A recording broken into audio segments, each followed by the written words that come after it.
Boyfriend by Friday. An romantic comedy featuring fake dating, forced proximity, and very questionable boundaries. By Riley Fox. Copyright 2025 by Riley Fox. All rights reserved. No part of this book may be reproduced in any form or by any electronic or mechanical means, including information storage and retrieval systems, without written permission from the author, except for the use of brief quotations in a book review. Chapter 1. Liam. Terms and Conditions.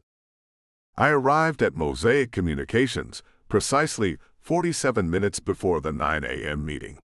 This was my standard buffer. 15 minutes for potential transit delays, which never materialized because I planned my route with military precision. 20 minutes for preparation, 10 minutes to observe others arriving, and 2 minutes to mentally center myself before the proceedings began. The conference room, or the aquarium as everyone called it due to its glass walls, was empty and pristine. Just how I liked it. I pulled out my leather portfolio, positioned it exactly parallel to the table edge, and arranged my items in their designated places. Mont Blanc fountain pen, filled with diamine Oxford blue ink, to the right of the portfolio. Water bottle, condensation-free with exactly 500 milliliters remaining, to the left. Phone face down and set to Do Not Disturb. I checked my watch, a tasteful Nomos Tangente that had been my graduation gift to myself. 8:16 a.m. Perfect. I opened my portfolio to review my current projects, mentally preparing for whatever Cynthia Leung might throw at us during this surprise meeting. After 5 years at Mosaic, I had learned that surprise meetings called by Cynthia were rarely cause for celebration. By 8:45, the glass room had begun filling with my colleagues, their voices growing from a gentle murmur to the cacophonous sound of 20 marketing professionals trying to one-up each other with weekend stories. I nodded politely at Rachel from Digital Strategy, who always arrived exactly 15 minutes early, a habit I silently approved of, and Chen from Analytics, who looked like he'd barely survived his weekend. "Morning, Liam," said Prisha, sliding into the seat across from me. "Any idea what Cynthia's announcement is about? Please tell me we're not getting reorganized again." "I have some theories," I replied, which was my standard response when I had absolutely no idea but wanted to maintain my reputation as someone perpetually in the know. At 8:52, Devon Fox sauntered in, iced coffee in hand despite the fact that it was barely 45 degrees outside. His dark curls were artfully tousled in that way that suggested either he'd spent 30 minutes styling them to look unstyled, or he'd genuinely rolled out of bed that way. I suspected the latter, which was irritating. "Morning, sunshine." He grinned at the room generally, making every head turn toward him. That was Devon's special talent, commanding attention without even trying. He caught my eye and winked, and I immediately looked down at my portfolio, pretending to review something important. Devon Fox represented everything I worked diligently to not be: impulsive, boundaryless, and perpetually running on chaotic energy. Where I carefully crafted presentations with precise animations and embedded Excel references, Devon would throw together a collage of post-it notes, hand-drawn diagrams, and somehow, infuriatingly, get the client to love it. While I spent evenings fine-tuning campaign metrics, Devon would be organizing impromptu happy hours that inevitably turned into strategy sessions where people had breakthrough ideas that were really just the product of craft beer and Devon's infectious enthusiasm. The worst part: we were both up for the same partner track position, and Cynthia seemed equally impressed with his unorthodox brilliance as she was with my methodical precision. At precisely 8:57, Jordan Ortega burst through the door like a one-man parade, arms wrapped around a binder thick enough to stop a bullet. Printed across the front in what appeared to be glitter-infused lettering was Team Spark Retreat, with animated flame clip art. Dangling from his forearms were at least 30 lanyards in the company's signature teal and orange. "Good morning, team." Jordan's voice boomed with the forced enthusiasm only an HR director could muster on a Monday morning. "I've got goodies." I fought the urge to visibly cringe. Instead, I took a measured sip of water and recalibrated my expectations for the meeting. If Jordan was here with that monstrosity of a binder, this wasn't about Q2 projections or client redistribution. This was about team building, a concept I found as necessary as a screen door on a submarine. I caught Devon's smirk from across the table, his dimples appearing as he made exaggerated eye contact with me, while Jordan struggled to manage his retreat paraphernalia. I kept my face deliberately neutral, though something that might have been amusement threatened to surface. At exactly 9 o'clock, Cynthia Leung entered. As always, the room immediately fell silent. She wore a charcoal suit with subtle pinstripes, her silver streak bob framing sharp cheekbones, and red-soled heels that probably cost more than my monthly rent. She was carrying nothing but her phone. Cynthia never needed papers or notes, a power move I secretly admired. "Good morning," she said, her voice steady and measured. "I'll keep this brief. Jordan has all the details." She nodded to Jordan, who stepped forward with the eagerness of a game show contestant. "The annual Mosaic Team Spark Retreat is happening in exactly 3 weeks," he announced, "at the Cedar Lake Lodge in the Catskills." The room filled with the predictable mix of suppressed groans and forced enthusiasm. I kept my face carefully blank, while mentally calculating how much work I'd need to finish ahead of this mandatory fun. "And this year," Jordan continued, "we have a special announcement." I noticed Cynthia observing the room with her characteristic unreadable expression. Her eyes briefly landed on me, and I straightened infinitesimally. After careful consideration of feedback from our engagement surveys, Jordan paused dramatically. Devon caught my eye and mimed falling asleep. I bit the inside of my cheek. "We're inviting plus ones to join us for the weekend activities and the Saturday night gala dinner." A murmur rippled through the room. Jordan beamed, like he'd just announced we'd all won the lottery, rather than earn the privilege of subjecting our loved ones to corporate team-building exercises. "Research shows," Cynthia cut in, her voice slicing through the chatter, "that integrating personal and professional identities leads to higher stakeholder investment and improved performance metrics." Of course, she'd frame relationships in terms of ROI. I respected that. "In particular," she continued, "I've noticed some of our rising leaders struggle with work-life balance." Her eyes locked directly on me, and my stomach dropped to somewhere around my ankles. Liam, for instance, could benefit from bringing his whole self to work. 22 pairs of eyes swiveled toward me. I felt my face grow hot, but maintained what I hoped was a professional expression of thoughtful agreement. I couldn't believe Cynthia had just publicly called out my apparently deficient whole self in front of the entire department. Jordan jumped in, mercifully redirecting attention. "We'll need everyone's +1 information for cabin assignments by this Thursday. We've got standard doubles for most folks, premium cabins for senior staff, and," he wiggled his eyebrows, "romantic suites for couples." He pulled out a tablet with a spreadsheet. "Let's start confirming. Rachel, bringing your husband?" As Jordan worked his way methodically around the table, I felt panic building in my chest. My whole self was single, had been for 2 years, and was exclusively focused on making partner before age 30. But admitting I had no +1 immediately after Cynthia's comment would be like confirming her critique, that I was all work and no life, a one-dimensional workaholic who wouldn't bring the fresh perspectives the partner track apparently required. "Liam?" Jordan's chipper voice yanked me from my spiral. "Will you be bringing someone special?" Every eye in the room was on me again. Including, I noticed with a flash of horror, Cynthia's, her head tilted slightly in what might have been curiosity. "Yes," I heard myself say, "my boyfriend." The room fell so silent, I could hear the air conditioning cycle on. Rachel's eyebrows nearly disappeared into her hairline. Chen stopped mid-sip of his coffee. Even Jordan looked momentarily thrown. "Your boyfriend?" Jordan repeated. "Yes," I said, doubling down on this spectacularly bad impulse. "We've been together for a few months now." From the corner of my eye, I saw Devon Fox's expression transform from boredom to delighted interest, his eyebrows shooting up as he leaned forward in his chair. "That's wonderful," Jordan recovered, his smile returning with renewed wattage. "What's his name?" "For the cabin assignments." My mind went completely blank. Name. I needed a name. Any name.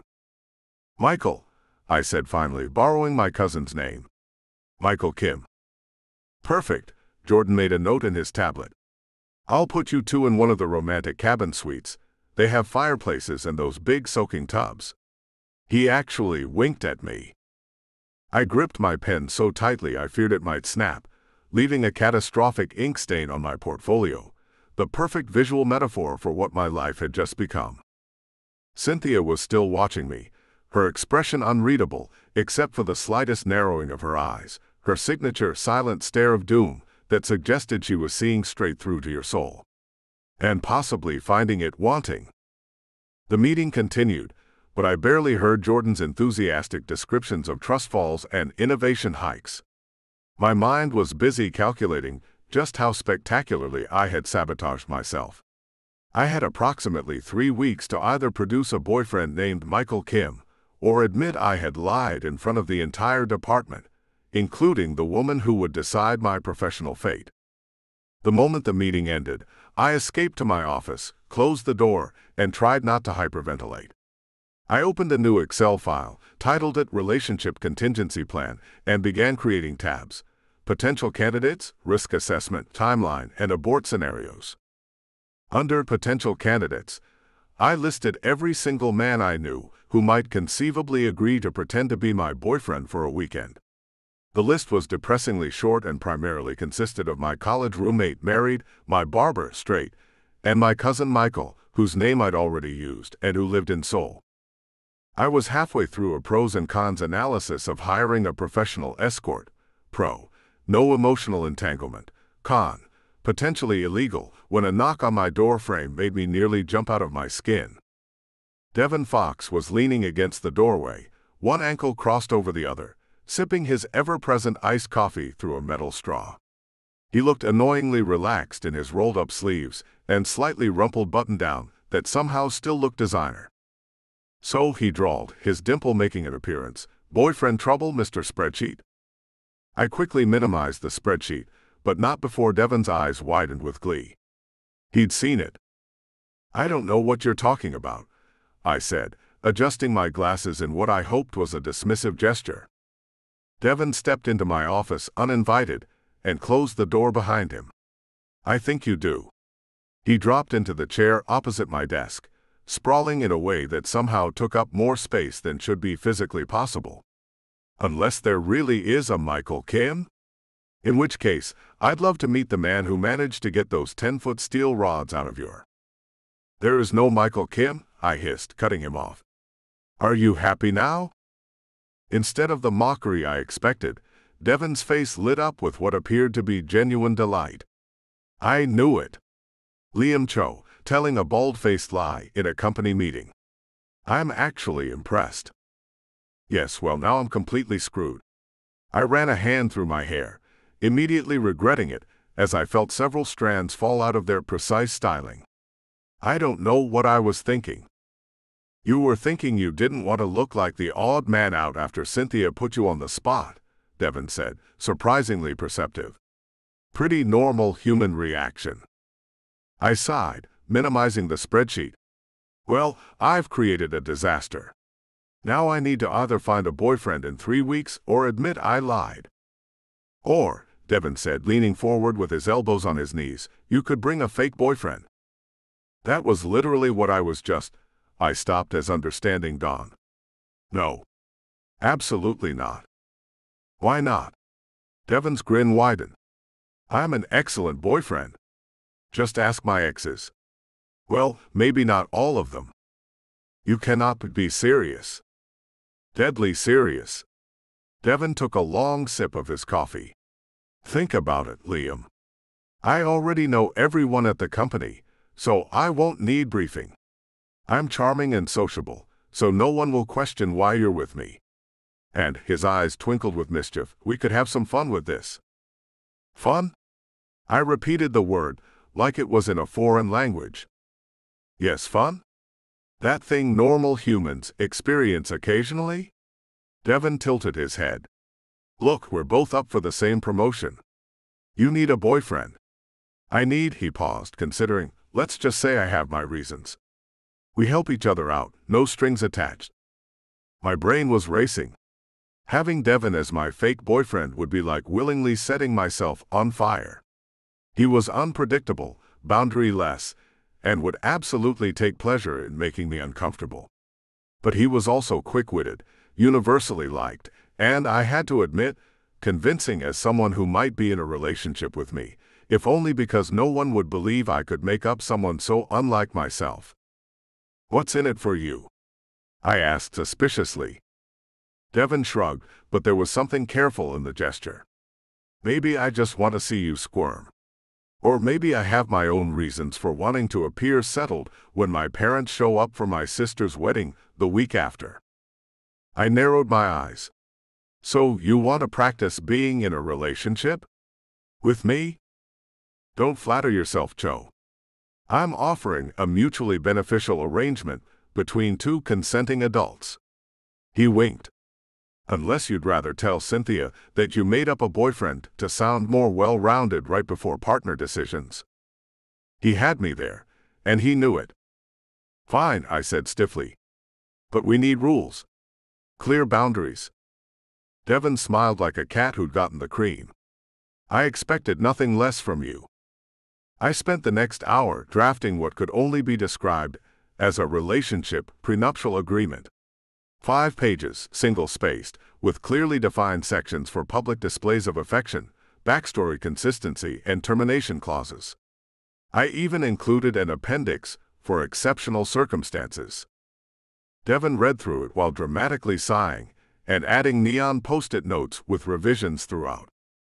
No public displays of affection beyond hand-holding, he read aloud. Come on, Liam. No one's going to believe we're a couple if you flinch every time I touch you. Fine, I amended.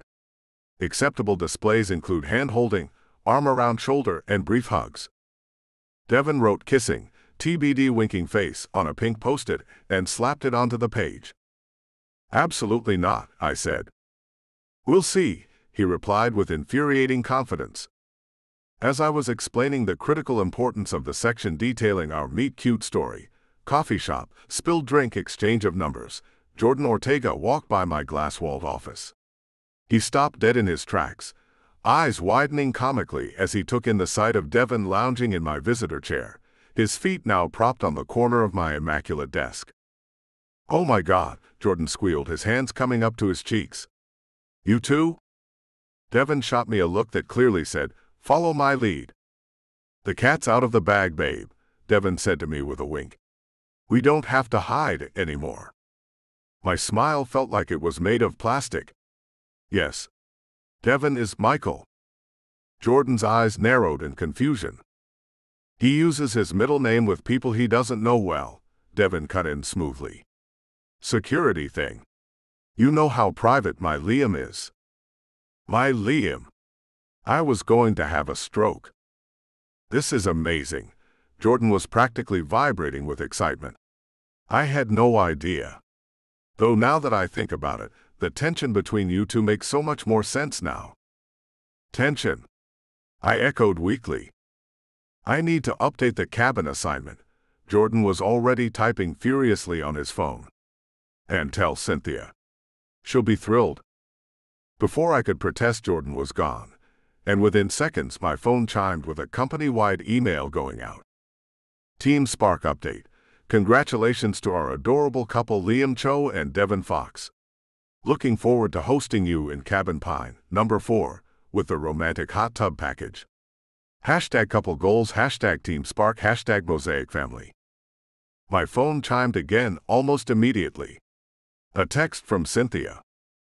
Interesting development. Looking forward to meeting him.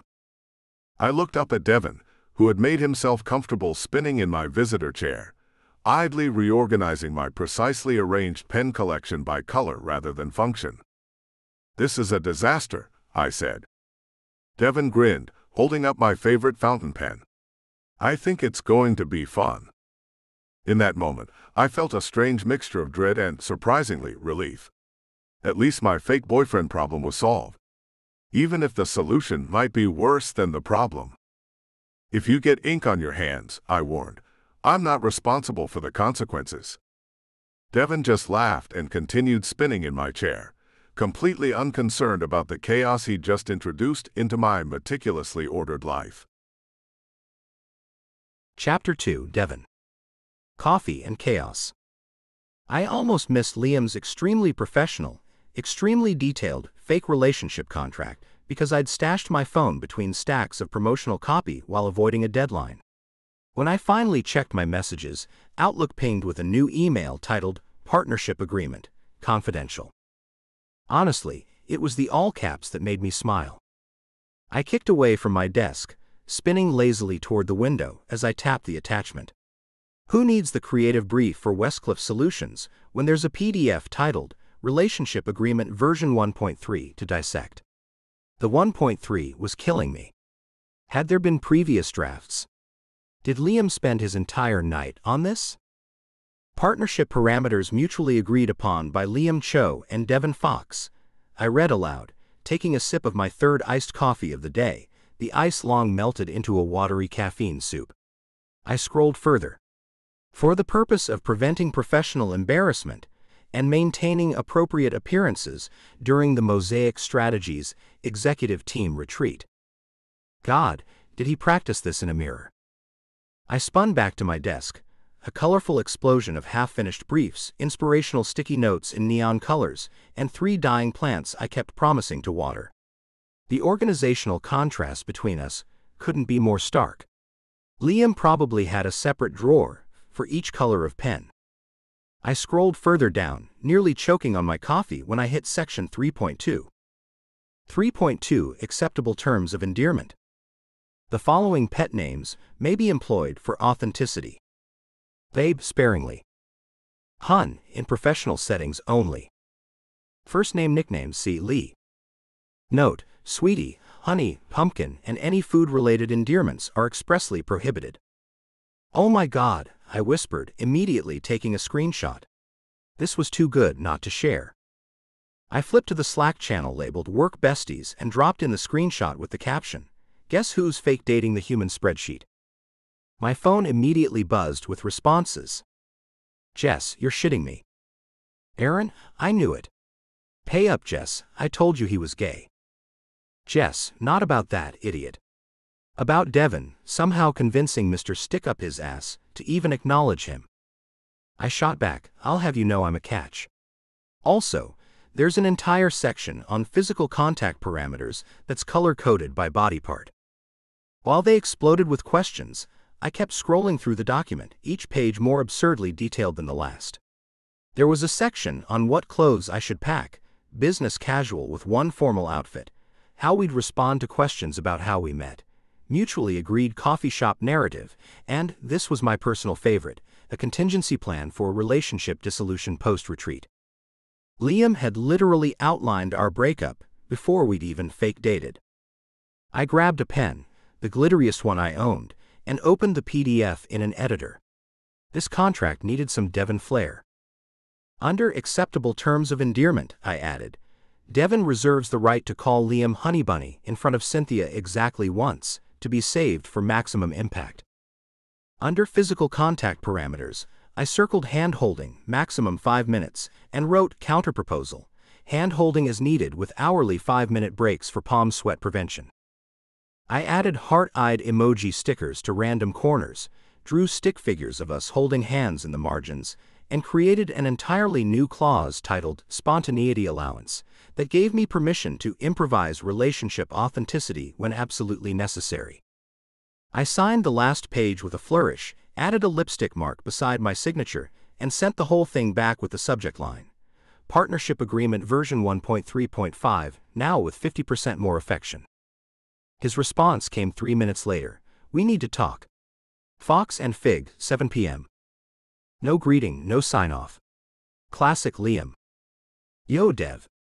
The usual. Malik called out the moment I walked into the Fox and Fig, the warm smell of bourbon and honey wrapping around me like a hug. I slid onto my favorite stool at the bar, breathing in the comfort of exposed brick walls, mismatched vintage furniture, and string lights casting a warm glow over everything. After the day I'd had, I needed this familiar chaos. "Make it something special," I said, completing our signature handshake, a complicated affair involving thumb wrestling that ended with jazz hands. "I've got a date." Malik raised an eyebrow, already mixing something with blueberries and mint. "Date? Or date?" He made exaggerated air quotes. "The second one. With fancy quotation marks and everything." "Ah." He nodded sagely. "The work husband you're always complaining about." "That's the one." I glanced toward the door. "He should be here any." The door swung open and there he was, Liam Cho in all his tailored glory, looking like he'd walked off the pages of GQ, Corporate Edition. The man wore a three-piece suit to a bar with mismatched chairs and menu items named after customer inside jokes. He stood in the doorway for exactly 3 seconds, scanning the room with those dark, serious eyes before finding me. I watched the slight adjustment of his glasses, a nervous tic I'd noticed over the years, and the way he surveyed the room like he was calculating escape routes. Liam didn't just look out of place, he looked like he'd accidentally stumbled into the wrong dimension. When our eyes met, his shoulders got even tighter, if that was possible. I waved, deliberately casual, and patted the stool next to me. "Interesting choice of venue," he said as he approached, eyeing the sticky-looking table and the wall covered in Polaroids of regulars. "Nice to see you too, babe," I replied, emphasizing the last word just to watch him flinch. "I've got something for you." I pulled out the printed copy of our contract. Yes, I'd made a special trip to actually print it out just for this moment, and slid it across the bar. The pages practically sparkled with glitter ink, and the post-it tabs I'd added stuck out in a rainbow of colors. "I made some edits," I said with my widest grin. Liam slowly flipped through the pages, his expression shifting from annoyed to genuinely distressed. The color drained from his face as he read my spontaneous kissing clause that included a rating system from 1 to 10. "This isn't funny, Devon," he said, his voice strained. "My career is riding on this." I'd expected eye-rolling exasperation, maybe even a hint of that reluctant smile he sometimes got when I was being particularly ridiculous. But this, the tightness around his eyes, the barely controlled panic, was something else entirely. "Hey," I said, dropping the teasing tone. "I'm joking. We'll make this work."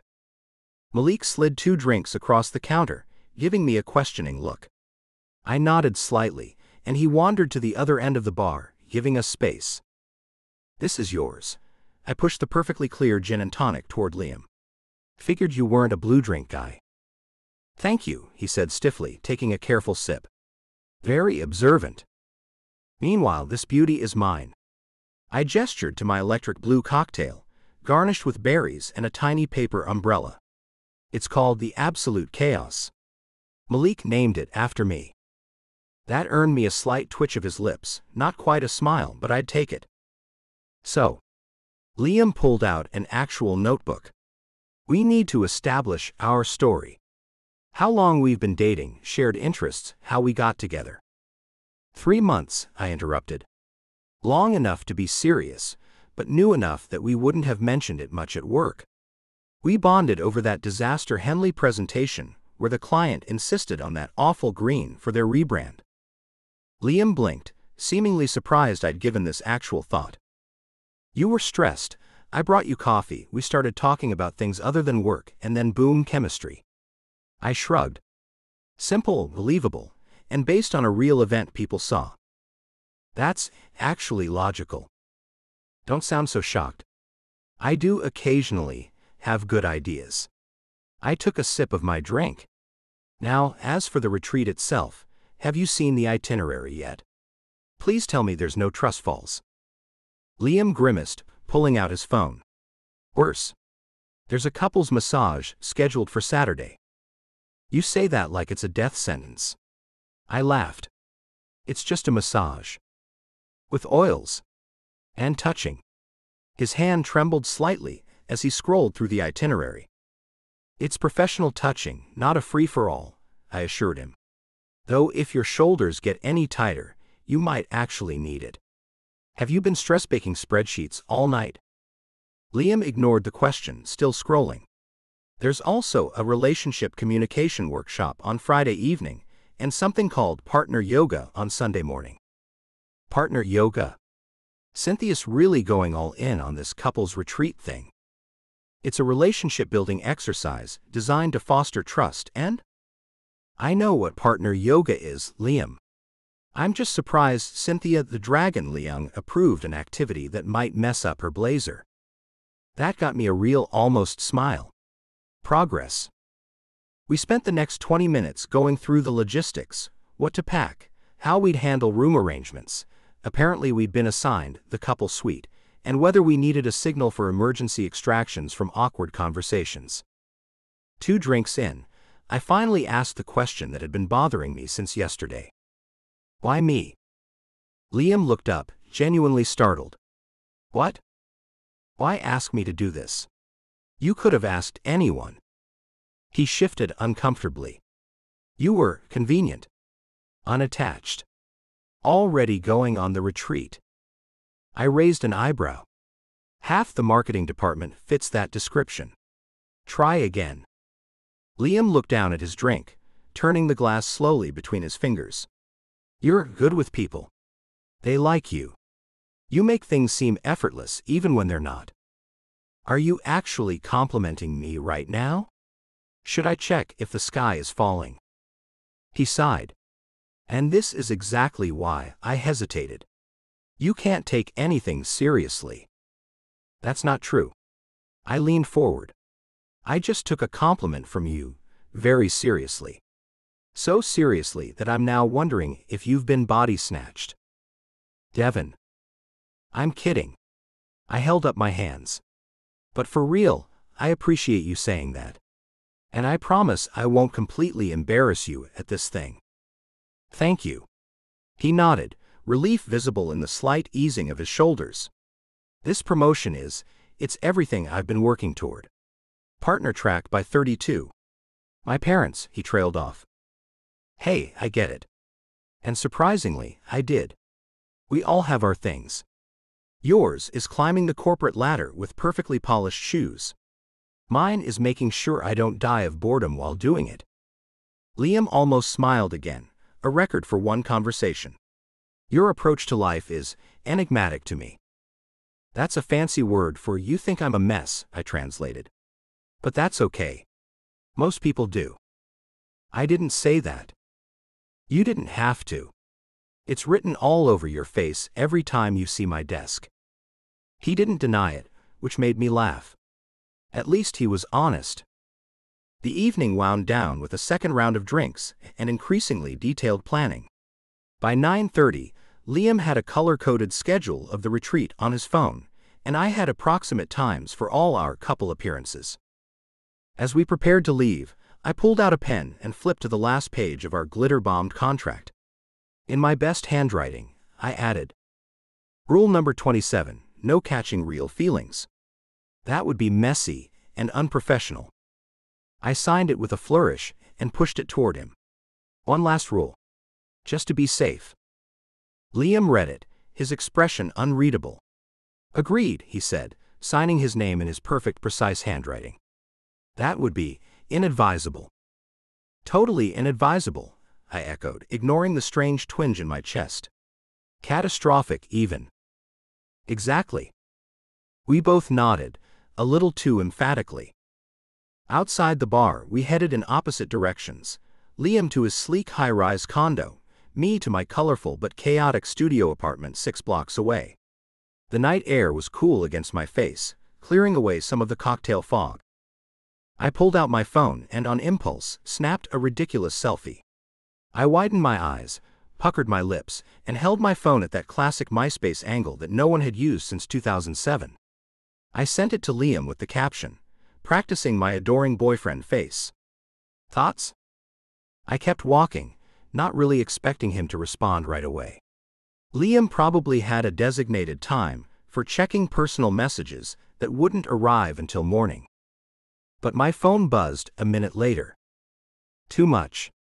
Recalibrate, to 15% less adoration if you want believability. I laughed out loud, startling a couple walking past me. The Liam I knew from work would never engage with this kind of silliness. Maybe there was more to Mr. Spreadsheet than I'd given him credit for. I typed back, "You just admitted I'm adorable. Screenshot saved for posterity." His reply came seconds later, "That is not what I said. Please delete." I grinned into the darkness. "Sorry, can't hear you over the sound of you thinking I'm adorable."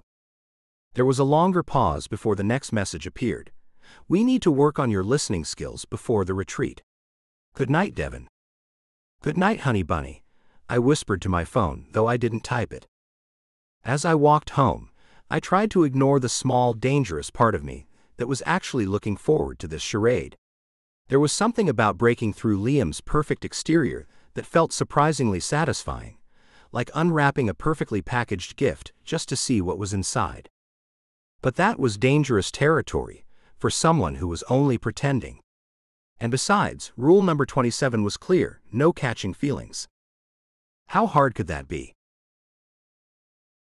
Chapter 3, Liam. Couples check-in. I adjusted the rear-view mirror for the third time, ignoring the pointed sigh from the passenger seat. My GPS announced we were 15 minutes from our destination. 15 minutes until this charade officially began. You know this would go faster if you'd take the stick out of your... Don't finish that sentence, I warned, knuckles white against the steering wheel, as we rounded another bend in the mountain road. Devon laughed, reaching for the radio dial again, the 17th time in 30 minutes. He scrolled past NPR, a classical station, and something that might have been death metal, before settling on a pop song with so much bass it made my coffee in the cup holder ripple. "Oh, come on, this is our song." He cranked it up, drumming on the dashboard. "We don't have a song." "We do now," he grinned, singing along to what appeared to be a breakup anthem, because of course it was. I reached over and turned it down. "We need to review the itinerary. The welcome dinner is at 6, which gives us approximately 1 hour and 43 minutes to check in, unpack according to the schedule I've prepared, and rehearse our..." Devon flipped the music back up. "Live a little, babe." The pet name sent an uncomfortable prickle up my spine. Part of our agreement, of course, but still jarringly intimate, coming from someone who last week had drawn a cartoon of me as a calculator with glasses on the marketing department whiteboard. "This isn't a vacation," I reminded him as I navigated another hairpin turn. "This is a carefully orchestrated professional deception with significant career implications." Devon leaned his head against the window, his reflection smirking at me. "You must be a riot at parties." "I don't do parties." Shocking. I have a very full calendar. Of color-coded spreadsheets and business journals, I'm sure. He tapped a rhythm against his knee that didn't match the song whatsoever. "So do I get insider information about the great Liam Cho? Like, do you sleep in pajamas or briefs? These are things a boyfriend should know." I nearly swerved off the road. We're not discussing." "Relax, I'm just trying to get into character." His smile was infuriating. "Although your blush is very convincing. Keep that up in front of the boss." I wasn't blushing. It was stress. And altitude. The GPS announced our arrival just as the road opened to reveal Summit Ridge Executive Retreat Center, a sprawling complex of glass and stone nestled among pine trees with the mountains as a dramatic backdrop. "Holy shit," Devon said, face pressed against the window. "Is that a waterfall? Your firm does not mess around."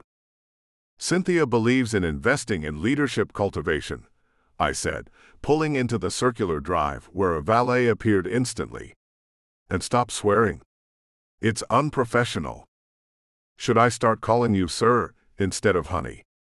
Devon winked as he opened his door. "Might raise some questions about our relationship dynamic." I chose to ignore him, handing my keys to the valet with practiced politeness. As we walked toward the lobby, Devon pulled out his phone and tugged me close to his side. "What are you doing?" I hissed. Selling it, he whispered back, holding up his phone. Smile like you like me. Before I could protest, he was taking a selfie with the retreat center in the background, his arm slung casually around my shoulders.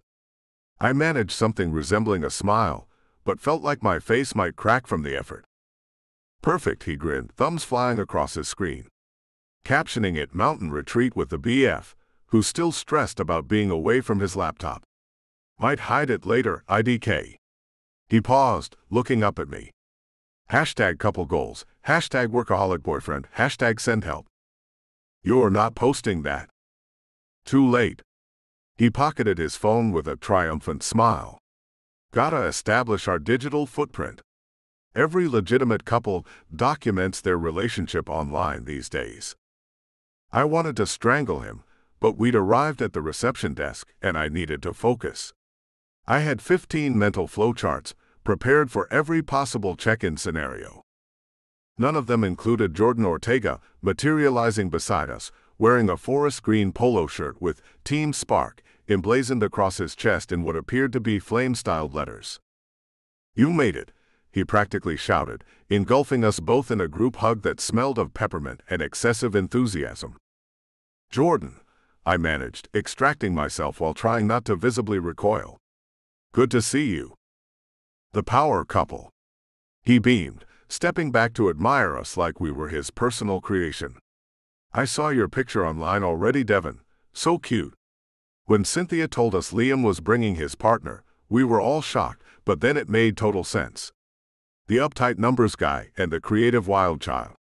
He clutched his heart. It's like a workplace rom-com. Devon slipped his hand into mine, giving it a squeeze that felt suspiciously like a warning. What can I say? I couldn't resist his spreadsheets. Your custom welcome bags. Jordan thrust matching tote bags at us, each emblazoned with the retreat logo and stuffed with what appeared to be matching t-shirts. And your couple's itinerary. He handed me a folder with our names written in calligraphy. I've highlighted the special romantic activities. I flipped it open to see that approximately 80% of the schedule was highlighted in pink.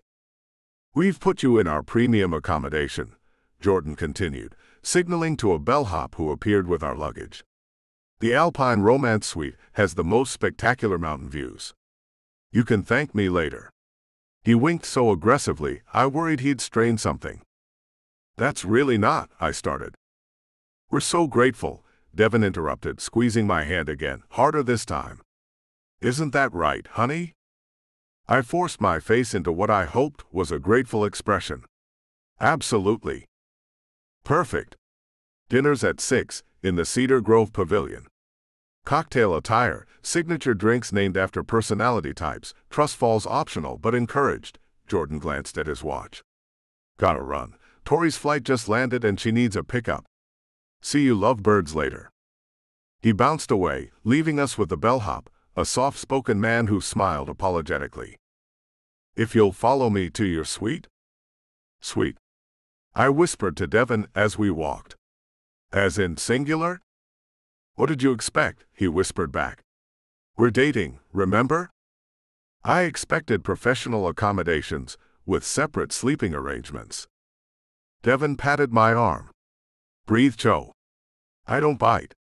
He paused. Unless specifically requested.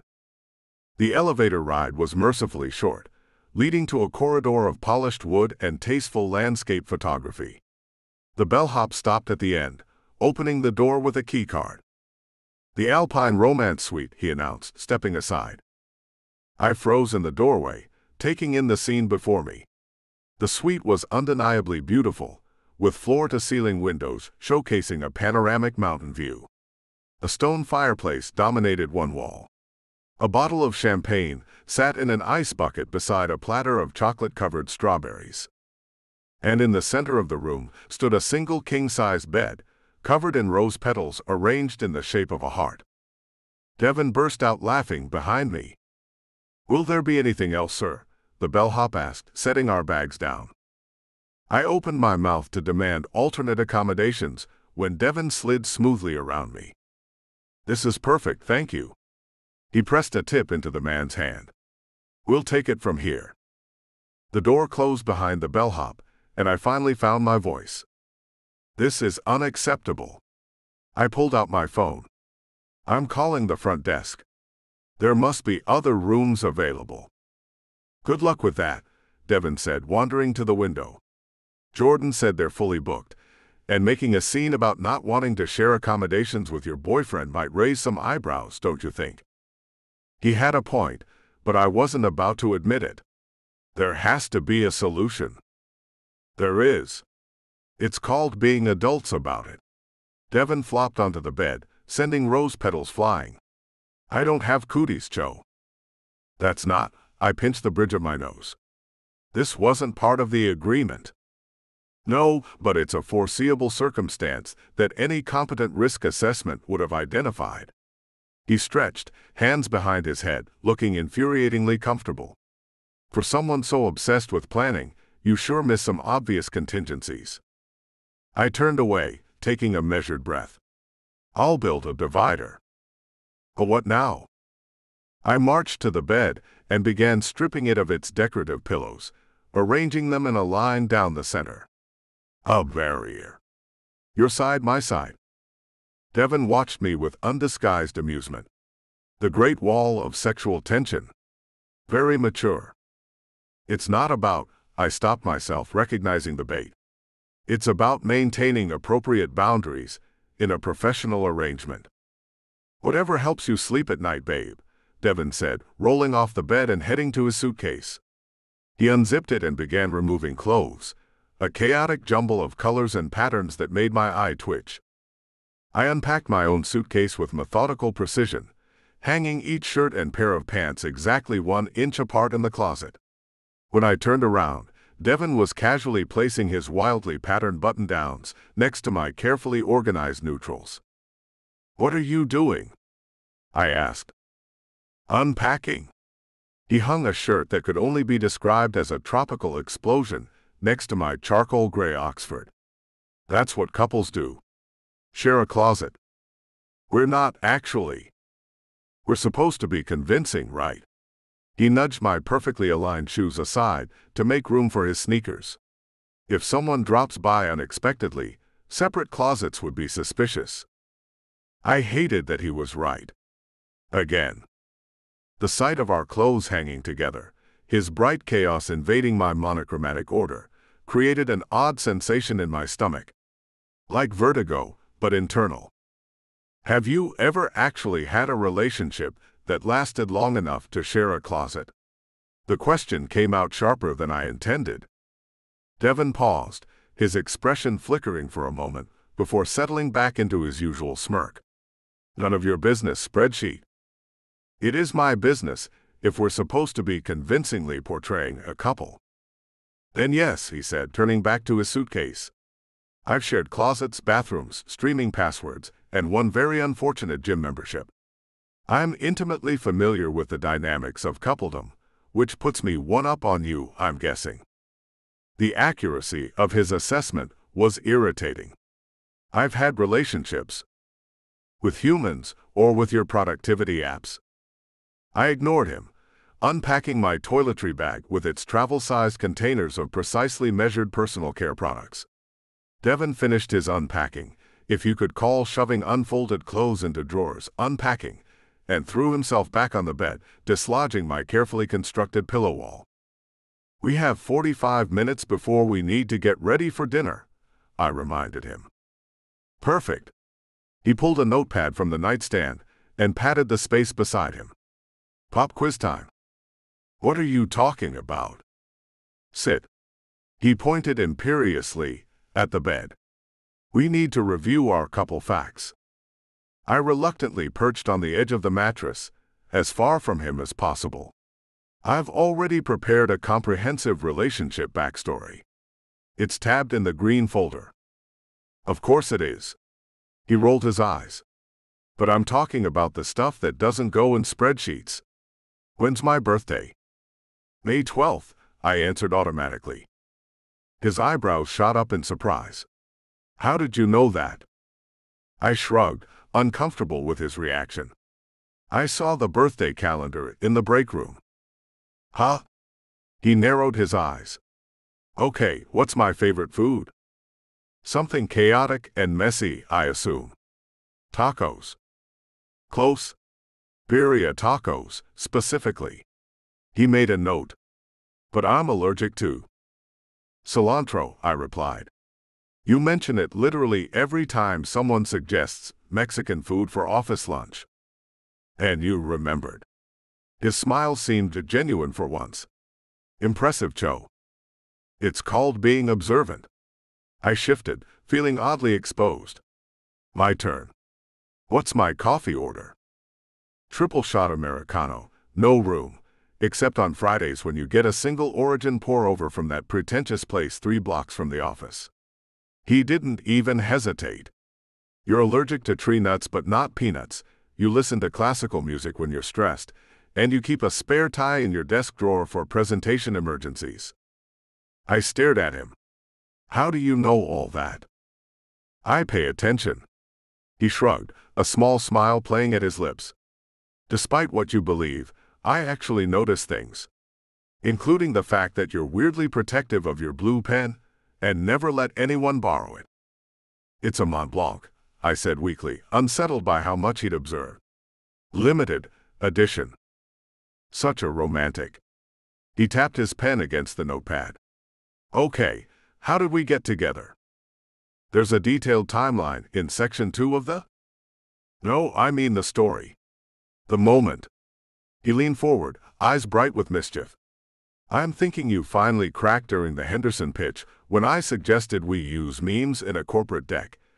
And you were so horrified, you had to drag me into the supply closet to lecture me, but instead we? Absolutely not. I cut him off, heat rising to my face. That's inappropriate and unprofessional. Fine. He sighed dramatically. You asked me out after I corrected the fonts in your presentation. It was the perfect meet cute for a control freak like you. I would never use incorrect fonts. That's the part you object to. He laughed. Okay, how about this? We stayed late working on the Zimmerman account, ordered takeout, and realized we actually enjoyed each other's company when you weren't being a productivity robot. It was actually plausible enough that I nodded. That works. Simple, believable. Needs more spice. He tapped his chin thoughtfully. Oh. And you spilled soy sauce on your pristine white shirt, and I helped you clean it up, and our hands touched, and... Fine, whatever. I glanced at my watch. We need to start getting ready for dinner. As I stood, my phone buzzed with a text. Cynthia's name flashed on the screen. Looking forward to properly meeting your significant other at dinner. He must be special to have cracked the Cho code. I felt the blood drain from my face. Devon, who was apparently reading over my shoulder, plucked the phone from my hand, scanned the message, and handed it back. She's testing you, he said calmly. Don't overthink it. How can I not overthink it? I hissed. This is Cynthia Leung. She can smell deception from 3 conference rooms away. She can also spot someone having a nervous breakdown. Pull it together. There was a steadiness to his voice that was unexpectedly reassuring. We've got this. Just follow my lead. I took a deep breath. I don't follow. I lead. Not tonight, you don't. He patted my cheek and headed for the bathroom. I'm taking first shower. Pick out my outfit, would you, sweetheart? 20 minutes later, we were getting dressed in awkward tandem. I had indeed selected an outfit for him, the most subdued option in his luggage, a dark blue button-down that actually looked professional. Even good. Not bad, Cho, he said, examining himself in the mirror. You have taste beneath all those neutral tones.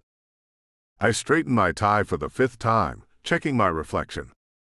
Hair in place, shoes polished, expression composed. Hey, Devon said, coming up behind me. Relax your face a little. You look like you're about to present quarterly tax projections, not introduce your boyfriend to your boss. That's approximately how stressful this feels.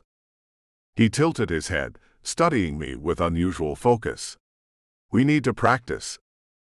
Practice what? This. He reached for my hand, intertwining our fingers with deliberate care. The contact sent an unexpected warmth up my arm. His hand was warmer than mine, slightly rough at the fingertips, and he held on with a casual confidence that made my throat tighten. "You're still stiff as a board," he observed. "Nobody's going to believe we're together if you flinch every time I touch you." "I'm not flinching," I said, even as I fought the urge to pull away. "Let's try again." He released my hand and moved to face me. Real couples have physical shorthand. Small touches, casual contact. It's instinctive. I don't do instinctive. I've noticed. His smile was softer than usual. "Here, like this." He stepped closer, into my personal space, and gently adjusted my collar. His fingers brushed against my neck as he straightened my already straight tie, lingering just a moment longer than necessary. "See," he said quietly. "That's the kind of thing couples do. Small adjustments, casual contact." I was suddenly very aware of the scent of his shower gel, something citrusy and warm, and the fact that his eyes weren't just brown but flecked with gold when you looked closely. Which I wasn't. Looking closely, that is. "Remember, Cho," he said, stepping back with an expression I couldn't quite read. "I'm supposedly crazy about you, so try to look a little less terrified when I touch you." I opened my mouth to deliver a practiced retort about maintaining professional distance, but something in his gaze made the words stick in my throat. There was a challenge there, yes, but something else too. Something that made this charade suddenly feel more complicated than any spreadsheet could prepare me for. "We should go," I managed. "Cynthia values punctuality." Devon nodded, opening the door with a flourish. "After you, boyfriend." As I stepped into the hallway, I tried to ignore the unsettling realization that the most challenging part of this fake relationship might not be convincing others, but keeping my own reactions in check. Chapter 4, Devon. Public Performance. I entered the Cedar Grove Pavilion with my arm linked through Liam's, feeling him stiffen against my touch, like I just tried to feed him a live scorpion instead of offering basic human contact. The string lights crisscrossed above our heads, casting everyone in that perfect golden glow that makes even the most uptight corporate drones look romantic and mysterious. Fire pits dotted the perimeter, their flames dancing in the evening breeze. It was unfairly gorgeous, exactly the kind of setting designed to make fake boyfriends like me cause maximum chaos. "Your dragon boss is at 2 o'clock. Time to sell this," I whispered, sliding my hand to the small of Liam's back. I felt his spine go ramrod straight beneath my palm. Cynthia Leung stood across the pavilion, watching the room with those eagle eyes that never missed a detail. Her silver-streaked bob caught the firelight as she nodded at whatever the VP of Finance was saying, though it was clear she was cataloging everyone's arrivals. "Please don't call her a dragon," Liam muttered through a tight smile. "And maybe ease into the touching. We just got here." "Easing in is for amateurs and lukewarm baths," I replied cheerfully. "Besides, we're supposedly 6 months in. If I don't touch you, people will think we're fighting." Before Liam could respond with whatever perfectly logical argument he had prepared, Jordan materialized in front of us like an HR department genie, wearing what appeared to be a custom polo with "Welcome Couples" embroidered across the chest. "There's my favorite pair." He thrust name tags at us, each featuring our names connected with a heart. "Liam plus Devon," mine proclaimed in Jordan's unnecessarily artistic handwriting. "And your signature cocktails." He handed us 2 violently colorful drinks garnished with fruit, tiny umbrellas, and what might have been edible glitter. Mine was electric blue, Liam's was sunset orange. "We have signature cocktails." Liam looked at his glass like it might bite him. "The organized chaos, that's you two," Jordan beamed. "Each couple gets their own special drink, based on my personality assessment. Yours represents structure meets creativity." "That's so thoughtful," I said, taking a healthy swig of mine while Liam continued to stare at his. Tastes like spreadsheet formulas and chaotic good energy." Jordan laughed too loudly. "That's exactly what I was going for. You guys are just the cutest. I'll catch you at dinner. I've got to go deliver the fiscal fantasies to the finance team. As Jordan bounced away, Liam finally took a tentative sip of his cocktail. Is that cinnamon and tequila? Mine's blue curacao, and something that tastes like poor life choices, I offered. Want to switch? Absolutely not. But the corner of his mouth twitched, which I counted as a full-on belly laugh in Liam currency. We made our way to the buffet, where I automatically grabbed a plate for Liam. I loaded it with grilled salmon, roasted vegetables, and wild rice, skipping the creamy pasta dish I knew would stress him out with its messy potential. How did you? He started as I handed him the plate. You got the same thing at the company picnic last summer, I explained, shrugging. You stayed 3 feet away from anyone with barbecue sauce and kept your napkin folded into quarters. Some things stick in my mind. Liam looked at me with a mixture of surprise and something else I couldn't quite identify. I piled my own plate with everything colorful and saucy, deliberately choosing foods that could stain my clothes because living dangerously is my personal brand. We sat at a table with 3 other couples, including Tori Jameson and her husband. Tori's eyes followed our every move with the laser focus of someone who professionally seeks out spreadsheet errors. Her gaze made even me nervous, and I once did stand-up comedy in a biker bar for a dare. So Devon, Tori said smoothly. I didn't realize you and Liam were so close. Oh, we're not, I replied with a wink. At least, not in the office. Liam choked slightly on his water. I patted his back soothingly, then picked up a forkful of chocolate cake from my dessert plate. Try this, I said, holding it toward his mouth. It's incredible. The look he gave me clearly communicated how many ways he was planning my murder, but with Tori watching, he had no choice. He leaned forward and accepted the bite, his lips briefly touching the fork. I didn't miss how his cheeks flushed, and I absolutely didn't find it charming. Not even a little. Good. I asked innocently. He managed, swallowing. Very rich. Tori's perfectly sculpted eyebrow arched. Interesting. Liam usually avoids dessert at office functions. I'm a terrible influence, I said cheerfully, sliding my arm around his shoulders. It's my mission to introduce a little sweetness into his life. Devon, Liam warned quietly. I slid my hand down to squeeze his, leaning in to whisper, loud enough for the table to hear, Sorry, babe. I just can't help bragging about you. The murderous look intensified. I grinned wider. Mr. Fox. I looked up to find Cynthia Leung standing by our table, her expression as unreadable as a blank Excel sheet. Ms. Leung? I said, straightening up automatically. Something about her presence demanded better posture. Lovely event. Indeed. I've heard quite a bit about Liam's mysterious boyfriend. Her eyes scanned me like she was updating a mental dossier. Though I must say, you weren't quite what I expected. I get that a lot, I admitted. Cynthia, Liam said, his voice calmer than I expected. Devon works in the creative department. He's been leading the Solstice campaign. Ah yes. The bold approach. Cynthia nodded. Your presentation had some interesting flair. Coming from her, I couldn't tell if that was a compliment or a creative way to fire me. I believe in impact, I said, suddenly feeling the strange urge to impress her. But Liam's the one with the real talent. His project management makes everything possible. He's basically the backbone of half the accounts we handle. I felt Liam's surprised glance, but I kept going. His attention to detail is incredible. The rest of us can throw wild ideas around, but he's the one who makes sure they actually work. I squeezed his hand again, gentler this time. He's brilliant, but I'm trying to teach him the value of spontaneity. We balance each other out. Something in Cynthia's expression shifted microscopically. Balance is essential in work and in life.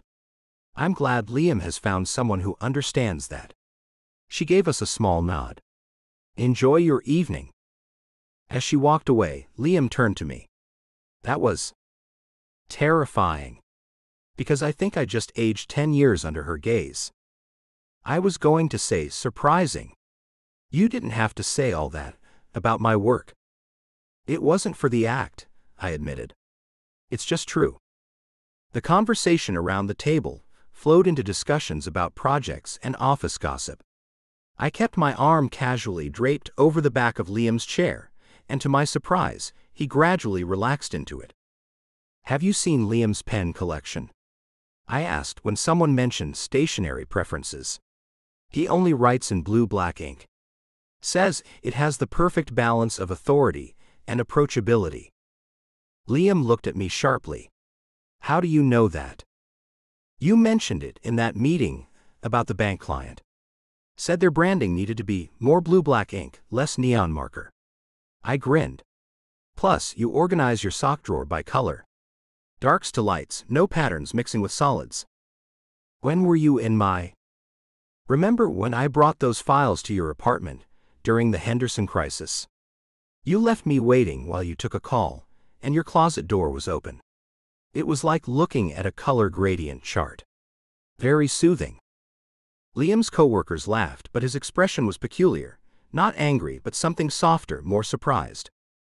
He plays classical piano too, I added, enjoying myself now. But he won't admit it. I didn't know you played, Liam, said Tori's husband. Liam cleared his throat. Just occasionally. For stress relief. He's being modest, I said. He's amazing. You should hear him play Debussy.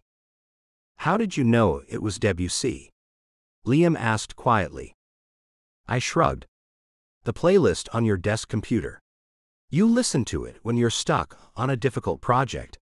I looked it up. Before he could respond, the VP of marketing leaned forward. So how did you two get together? Office romance is always risky.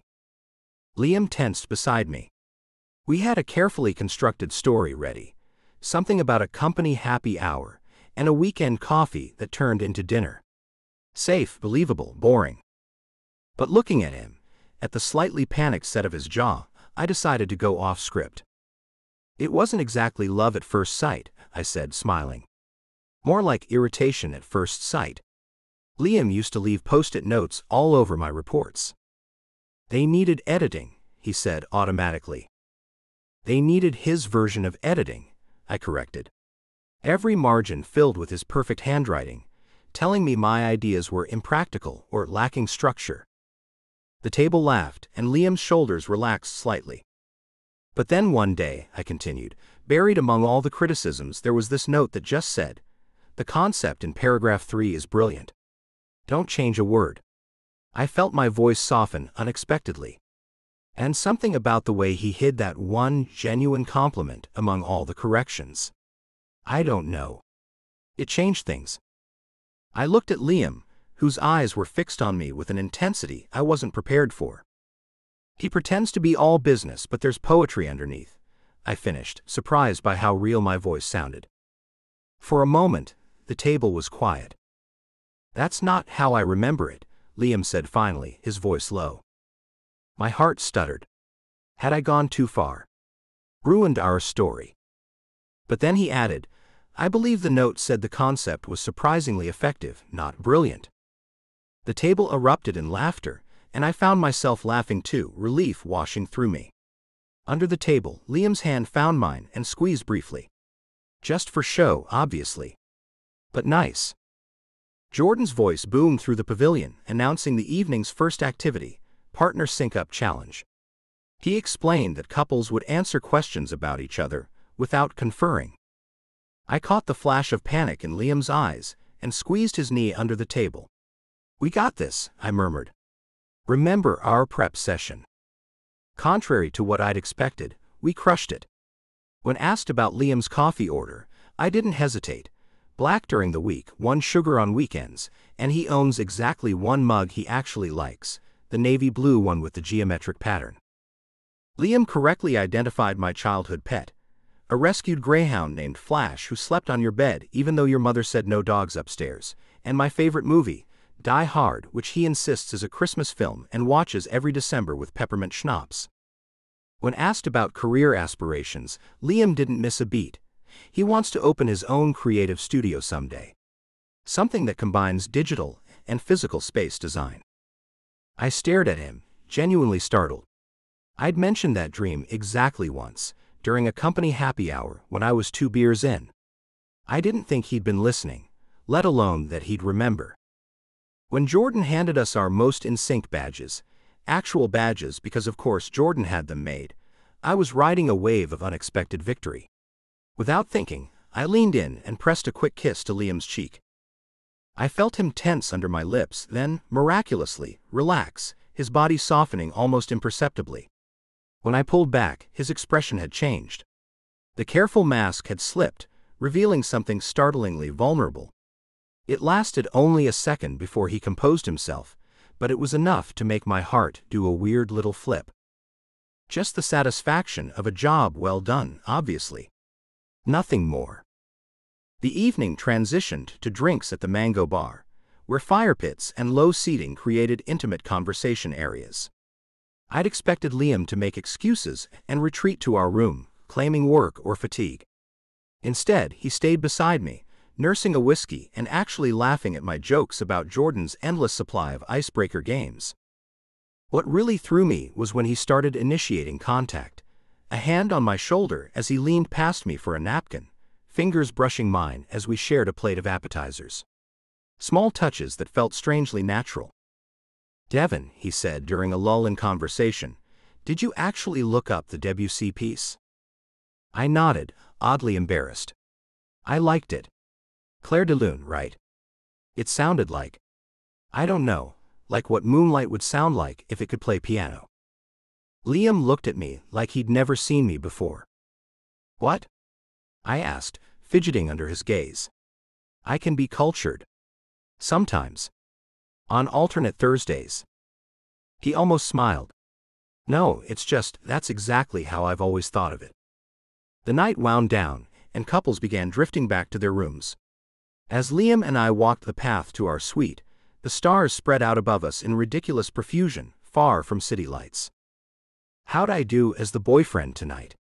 I asked, trying to sound casual rather than weirdly invested in his answer.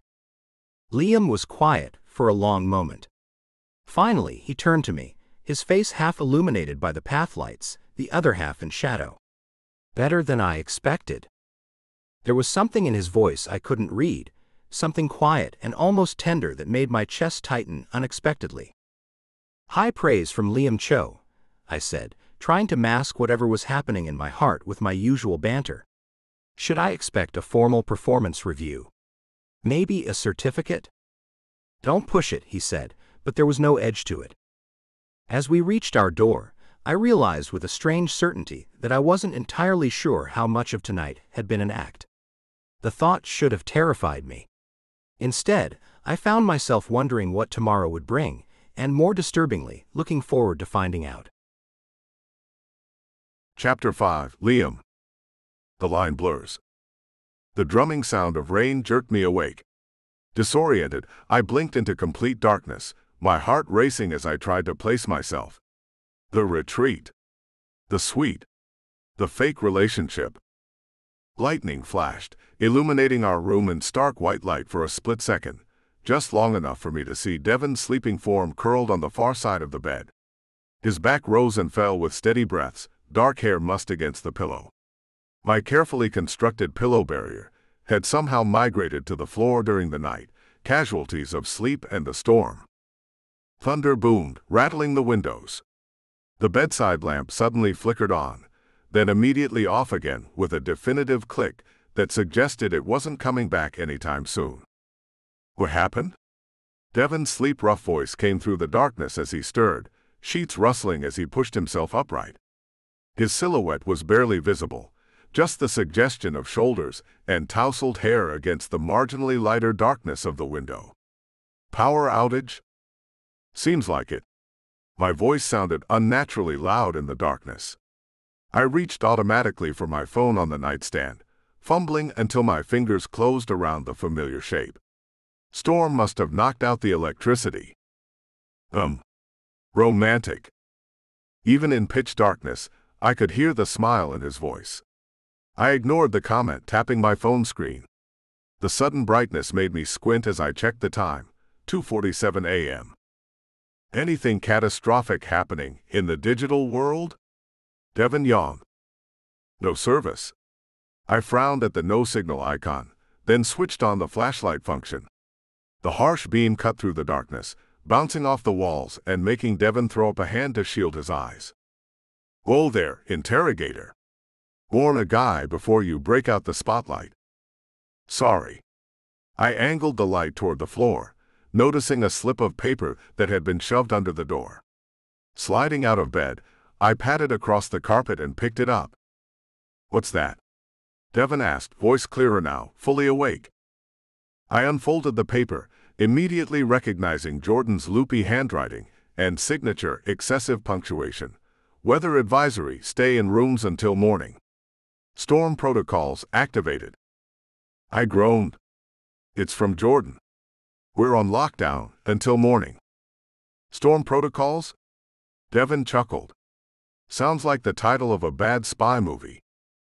This isn't funny. I swept the flashlight beam around the room, assessing our situation. We're stuck here without power, internet or cell service until who knows when. Oh no, Devon deadpan. Human connection without digital interruption. However will we cope? I heard rustling as he got out of bed, then the soft pad of his bare feet crossing the room. The phone light caught him as he rummaged through a drawer in the kitchenette area. What are you doing? Looking for Yes. He held up a small basket triumphantly. Emergency kit. All these fancy cabins have them. He set the basket on the coffee table and started unpacking, a flashlight, batteries, a small first aid kit, and candles, he announced, holding up several thick pillar candles. Much nicer than your police interrogation light. I reluctantly turned off my phone flashlight to conserve battery and watched as Devon arranged the candles around the room. Each flick of a match cast his face in momentary gold before settling into a steady flame. One by one, the candles bloomed to life, throwing dancing shadows across the walls and ceiling. The storm continued to rage outside, rain lashing against the windows in waves. Lightning flashed again, thunder following almost immediately. The storm was directly overhead. I paced in front of the door, checking my phone every few minutes despite knowing nothing had changed. This is a disaster. Is it though? Devon had settled back on the bed, cross-legged with a pillow hugged to his chest. The candlelight softened his features, catching in his eyes. We're dry, we're safe, we have light. Could be worse. I have emails to check before tomorrow's sessions. I need to review my presentation notes. Let me guess, you have a color-coded schedule of networking targets. Devon's voice was teasing but not unkind. When I didn't respond, his expression shifted to something more genuine. Hey, no email access until morning. How will you survive? I shot him a withering look. Sorry. He patted the empty side of the bed. But seriously, you might as well come sit down. Pacing won't make the power come back faster. Reluctantly, I perched on the edge of the mattress, still clutching my useless phone. Devon watched me for a moment, his head tilted slightly. 20 questions, he suggested suddenly. What? You know the game. I ask, you answer, then you ask me something. He grinned. No spreadsheets allowed. I hesitated. The candles flickered, casting shifting patterns across the ceiling. Outside, rain continued its relentless drumming against the roof. We really were stuck here until morning. Fine, I relented. But I have a condition.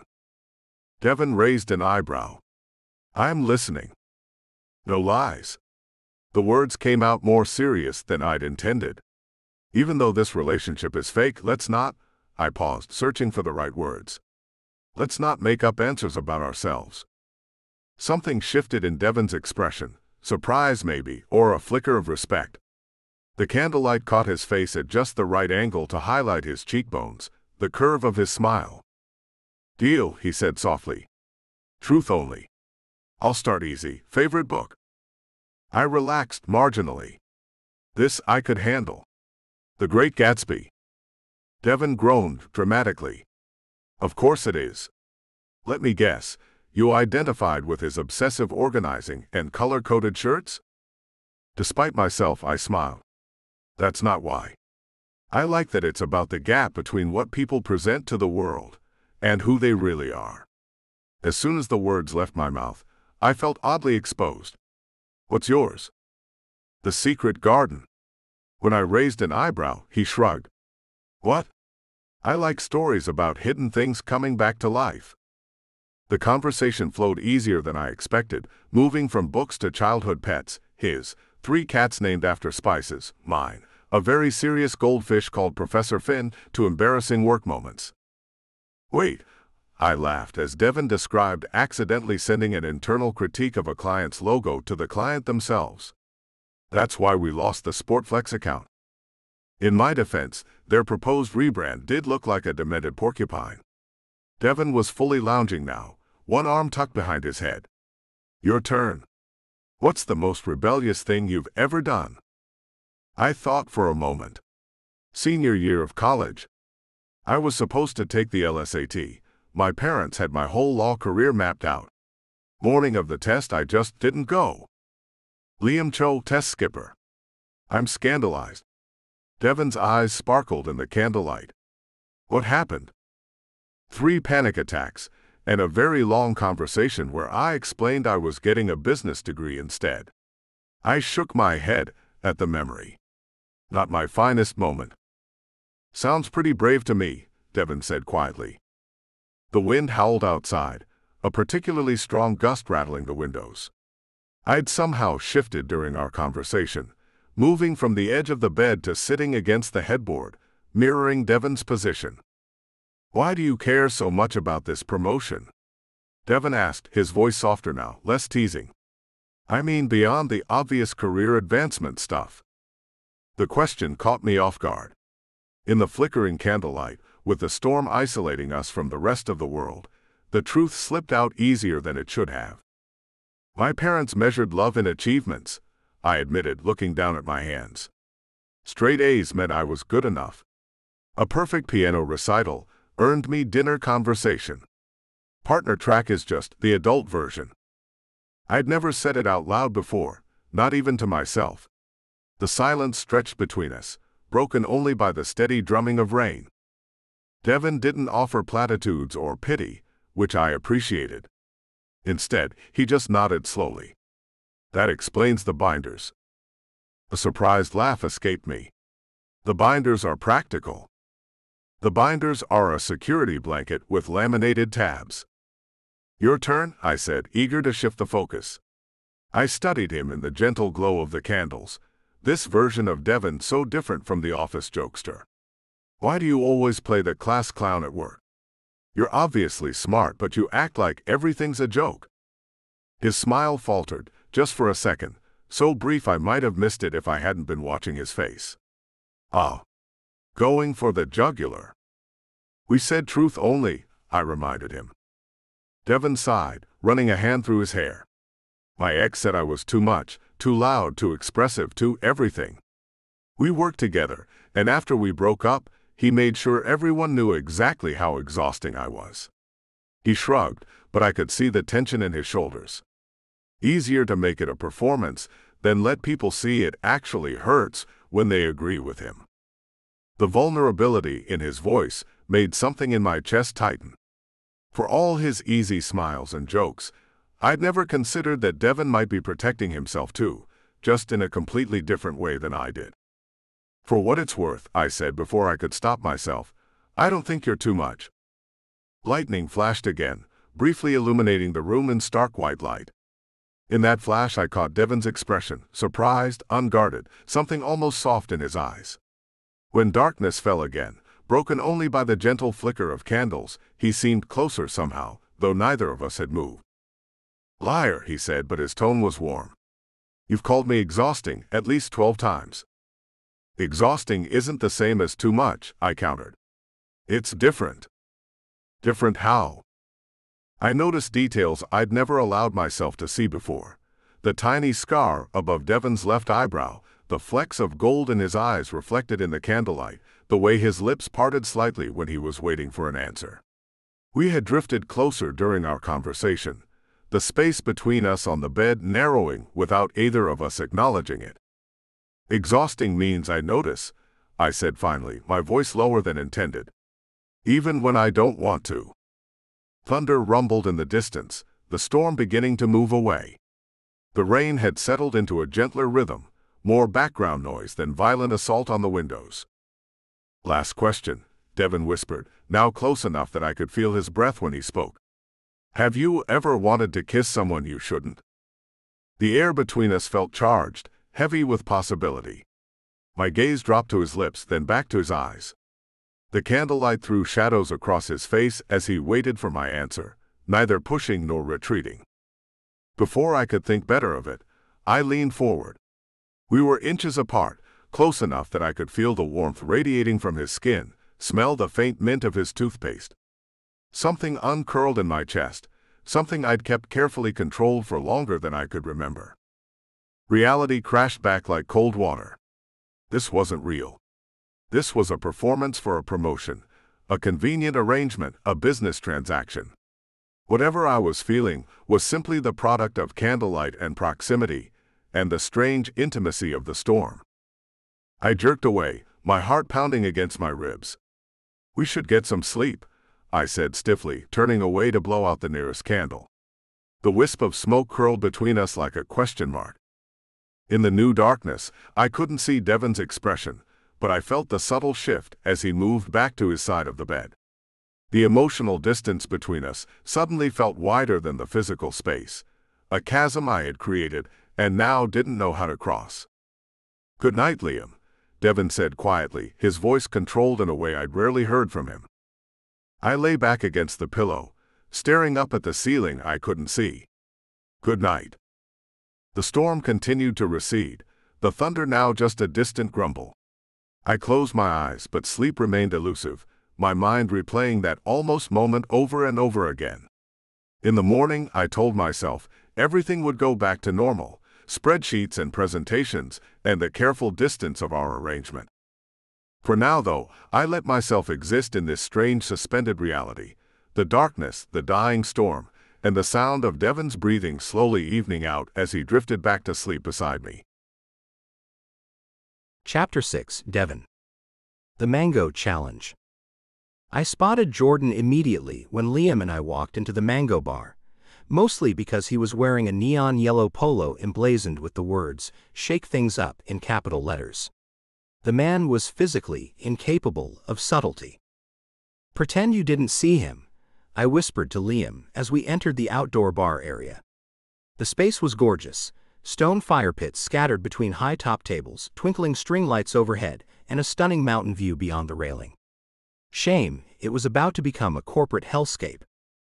"I can't pretend I don't see a man dressed like a human highlighter," Liam muttered. It was the first complete sentence he'd said to me all morning. After last night's almost kiss, we'd both retreated to our respective sides of the king bed, lying rigid as corpses until morning. I'd woken to find Liam already showered and dressed, typing furiously on his laptop while pretending I didn't exist. "Devon." "Liam." "Over here, lovebirds," Jordan waved enthusiastically, practically vibrating with excitement. Around him, clusters of our coworkers nursed drinks and eyed the bar setup with varying degrees of enthusiasm. "Kill me now," Liam whispered. "That would violate Section 3, Paragraph 2 of our relationship agreement," I replied automatically. "No murder allowed." The corner of Liam's mouth twitched upward before he caught himself. "Progress." Jordan clapped his hands as we approached. "Perfect timing. We're just about to start the cocktail chemistry challenge." He threw his arms wide, jazz hands engaged at maximum sparkle. "Each couple will create a signature drink that represents your unique relationship dynamic." I caught Tori watching us from across the bar, her eyes narrowed in a way that made my skin prickle. I instinctively moved closer to Liam, my fingers brushing against his. He flinched away like I'd burned him. "We'll present our creations in 30 minutes, Jordan continued, complete with a narrative explanation of how your drink symbolizes your love story. He handed us a card of cocktail recipes. For inspiration only, we want originality. Sounds absolutely riveting, Liam said flatly. I grabbed his elbow and steered him toward our assigned station. Come on, Mr. Sunshine. Let's go make a drink so potent it erases this entire experience from our memories. Our station was stocked with an impressive array of spirits, mixers, garnishes, and tools. I immediately reached for a bottle of mezcal, while Liam studied the recipe card with the intensity of someone decoding nuclear launch codes. We should follow one of these templates, he said, frowning at the card. They're tested for proper balance and alcohol content. I was already pouring mezcal into a shaker. Or we could have fun and make something that actually tastes good. There's a methodology to mixology, Devon. There's also joy in spontaneity, Liam. I grabbed a jalapeno and started slicing it. I'm thinking we call it the opposites attract, spicy, sweet, and guaranteed to knock you off balance. Liam snatched the recipe card back. I was thinking the professional partnership, smooth, balanced, and appropriately alcoholic for a work function. God, even your cocktails have a stick up their ass. At least mine won't send anyone to the hospital. I gestured with my knife toward his crisp button-down. Would it kill you to loosen up? Just once? Would it kill you to follow directions? Just once? We were drawing amused glances from nearby couples. A woman from marketing gave us a thumbs up, like our bickering was somehow adorable rather than a symptom of our mutual frustration. Fine, I said, putting down my knife. Let's compromise. What if we? I reached for the jigger at the same moment Liam did. Our fingers collided, and I swear to God, I felt it all the way up my arm. A jolt of electricity that had no business existing between two people who were definitely, absolutely faking everything. Liam didn't pull away immediately. His fingers were warm against mine, and for a heartbeat we just stayed there, hands touching over a stupid measuring tool. His eyes met mine. You take it, he said quietly. No, you're right, I heard myself say. We should measure. What was happening to me? I never admitted Liam was right about anything. He finally pulled his hand away, and I immediately missed the contact. Great. Fantastic. Exactly what I needed, to develop actual feelings for the human embodiment of a spreadsheet. I busied myself with muddling jalapeno and mint, while Liam carefully measured tequila.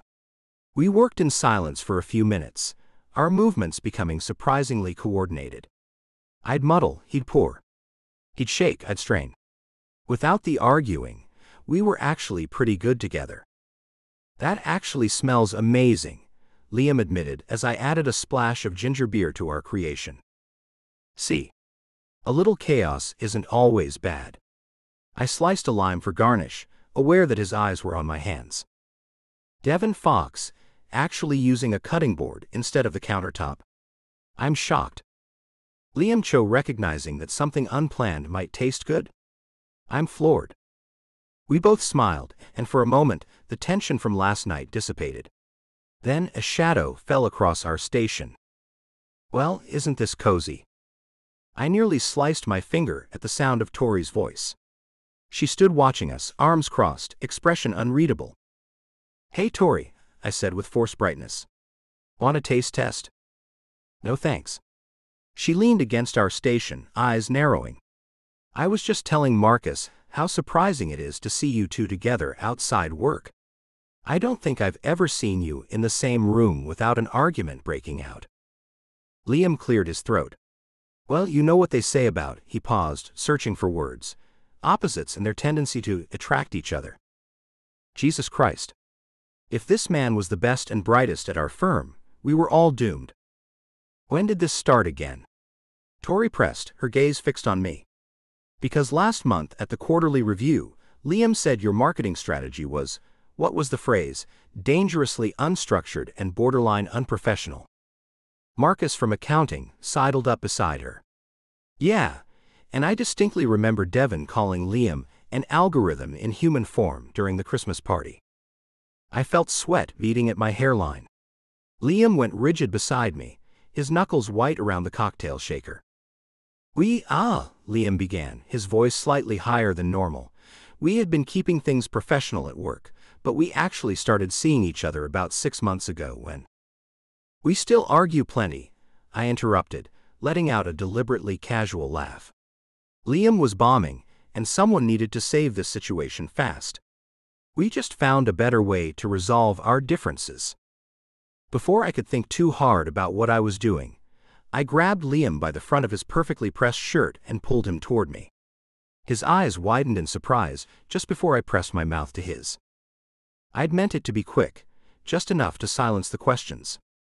But the moment our lips touched, something electric happened. Liam froze for a split second, then his hands found my waist, gripping just tight enough to make my pulse skyrocket. His lips were soft and tasted of lime, and when he exhaled softly against my mouth, I forgot we were surrounded by coworkers. I forgot we were faking. I forgot everything except how right it felt to kiss Liam Cho. When we finally broke apart, I was breathing hard. Liam looked stunned, his usually perfect hair slightly mussed where my fingers had apparently tangled in it. When had that happened? His lips were parted, eyes wide and darker than usual. Tori and Marcus had backed away, both looking slightly embarrassed for interrupting us. Well, Tori said, clearing her throat. That answers that question. Told you they were together, Marcus muttered as they retreated. I turned back to our cocktail, my hands actually trembling as I added the final garnish. What the hell had just happened? It was supposed to be a performance, a quick peck to sell our story. Not whatever that was. Sorry, I said, not looking at Liam. They weren't buying it. It's fine, Liam replied, his voice hoarse. It was convincing. Convincing. Right. Because it wasn't real. None of this was real. Jordan's voice cut through my spiraling thoughts. Time to present your signature cocktails, everyone. Gather round. I grabbed our drink, grateful for the distraction. As we moved toward the center of the bar area, I noticed Liam was walking slightly behind me, keeping a careful distance between us. Couples took turns presenting their creations. Most were sweet concoctions with saccharine stories about how they met. Marcus and his wife had created something called the accountant's dream, which was literally just whiskey with more whiskey. Tori and her boyfriend made a gin-based drink that sounded complicated and vaguely threatening. Then it was our turn. Jordan beamed at us. Devon and Liam. The office's most surprising couple. What have you created for us today? I stepped forward with our drink, a vibrant mixture with flecks of mint and jalapeno, rimmed with chili salt and garnished with lime. This is the slow burn, I said, the name coming to me out of nowhere. It represents our journey from rivals to more. I swallowed hard. It's got jalapeno for the heat of our arguments, tequila for the courage it took to admit there was something else behind all that friction, and a touch of sweetness that sneaks up on you when you least expect it. I heard Liam's sharp intake of breath beside me. Like us, it starts with a kick that makes you wonder what you've gotten yourself into, I continued, unable to stop the words pouring out of me. But then there's this unexpected heat that sneaks up on you, the kind that makes you feel warm from the inside out. I risked a glance at Liam, who was staring at me with an expression I couldn't read. Our eyes locked, and suddenly I wasn't talking about a drink anymore. You think you know exactly what it is at first glance, but then it surprises you, I finished quietly. The assembled team burst into applause. Jordan looked teary-eyed. That was beautiful, guys. Just beautiful. We ended up winning second place, behind Tori and her boyfriend's meticulous creation. Jordan presented us with a novelty cocktail shaker shaped like a heart, which I accepted while Liam stood frozen beside me. As people dispersed to their tables, I noticed Liam touching his lips absently, a slightly dazed expression on his face. When he caught me watching, he dropped his hand quickly, but the damage was done. I'd seen it. He'd felt it too. Whatever that kiss was, it wasn't just me. We made our way back to a table near one of the fire pits, sitting in awkward silence. I needed to say something, anything, to break the tension between us. "Sorry about that," I whispered, leaning toward him. "Had to sell it." The words felt hollow even as I said them. Like I was trying to convince myself as much as him. Liam nodded, his eyes fixed on the flames. "It worked," he said quietly. I grabbed our prize-winning cocktail and took a long swig, welcoming the burn of alcohol. The drink was actually delicious, spicy and sweet and complex. Just like the fake relationship that was starting to feel dangerously real. "Good job with the presentation," Liam added after a moment. "You're good with words." "Thanks." I fidgeted with my napkin. "You're good with measurements." He almost smiled at that. High praise from the king of chaos. "Don't get used to it." The fire crackled between us, casting golden light across Liam's features. He looked softer somehow, less rigid. I wondered what would happen if I reached across the table and took his hand. If I admitted that, I couldn't stop thinking about his mouth on mine. That the almost kiss from last night had kept me awake for hours. Instead, I finished our drink in one long gulp, letting the alcohol burn away the words I couldn't say. This wasn't real. We weren't real. And the sooner I remembered that, the better. But as Jordan cranked up the music and couples began to dance around us, I couldn't help noticing how Liam's eyes kept finding mine across the flickering firelight, and how difficult it was becoming to look away. Chapter 7, Liam. Pillow Talk and Panic. I stood frozen outside the suite door for a full minute, keycard in hand, mind replaying that kiss at the mango bar on an endless loop. The taste of orange bitters, and whatever ridiculous syrup Devon had insisted on adding. The pressure of his hand at my waist, surprisingly firm. The small surprise sound he'd made, a sound that sent something electric straight down my spine. The keycard bent slightly in my grip. I forced myself to exhale and swiped it through the reader. "Get it together, Cho," I muttered to myself as the door clicked open. Inside, I made a beeline for the bathroom, not bothering with pleasantries or small talk. I needed space. Air. A moment to recalibrate. I closed the door behind me with more force than necessary and leaned against it, letting my head fall back with a soft thud. I hadn't expected the kiss to feel like that. Like something inevitable, rather than improvised. Like something I'd been waiting for. The bathroom counter beckoned, and I found myself methodically unpacking my toiletry bag, lining everything up with scientific precision. Toothbrush perpendicular to the edge. Dental floss exactly 1 inch to the right. Face wash and moisturizer, in order of application, creating a perfect line of ascending height. My hands trembled slightly as I nudged my toothbrush a millimeter to the left. I heard the main door open and close, followed by the distinctive sound of Devon's bag hitting the floor with a careless thud. I flinched at the noise, but kept arranging my things, focusing on the straight lines and right angles that had always brought me comfort. Eventually, I ran out of items to organize. I splashed cold water on my face, staring at my reflection in the mirror. I looked exactly the same carefully trimmed hair, same precise posture. But something felt shifted, like furniture rearranged in the dark. When I finally emerged from the bathroom, Devon had sprawled dramatically across the bed, limbs everywhere as if staging a crime scene. He'd kicked off his shoes, leaving them scattered on opposite sides of the room. "Well," he announced to the ceiling, "that kiss definitely convinced everyone. We should win an Oscar for that performance." His voice carried the same light, teasing tone as always, but something was off. His eyes darted around the room, landing everywhere except on me. "Yes, well." I crossed to my suitcase, extracting my neatly folded pajamas. "It was effective." The word sounded as stiff as it felt coming out of my mouth. In the mirror beside the closet, I caught Devon's expression, something hopeful collapsing into disappointment before being papered over with a too bright smile. The sight made my chest ache in a way I wasn't prepared for. "Effective," Devon repeated, rolling onto his stomach. "That's me. Mr. Effective. Should put it on my business cards."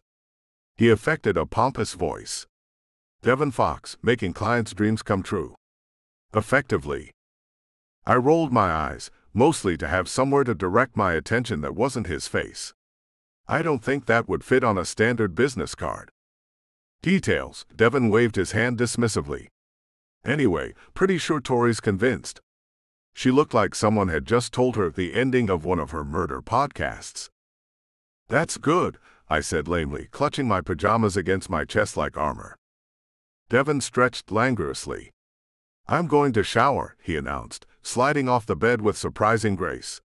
He brushed past me, close enough that I caught the fading scent of whatever citrusy cocktail we'd been drinking, mixed with his cologne.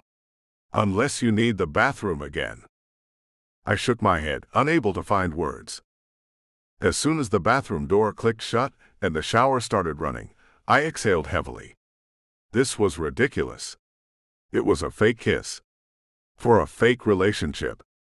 With real consequences for my career, if I messed it up by developing actual feelings for Devon Fox of all people. I changed into my pajama set, navy blue cotton, sensible, and made my side of the bed with tight hospital corners. Then, because I couldn't help myself, I straightened Devon's side as well, smoothing out the rumpled comforter where he'd thrown himself across it. By the time the bathroom door opened again, I was sitting stiffly at the edge of the bed, checking tomorrow's agenda on my phone for the third time. Steam billowed out of the bathroom along with Devon, who wore only a pair of low-slung pajama bottoms, his hair damp and curling slightly against his forehead. I kept my eyes firmly on my screen, ignoring the way droplets of water traced down his chest. Did you know, Devon said conversationally, rubbing a towel over his hair, that tomorrow we're doing a communication obstacle course?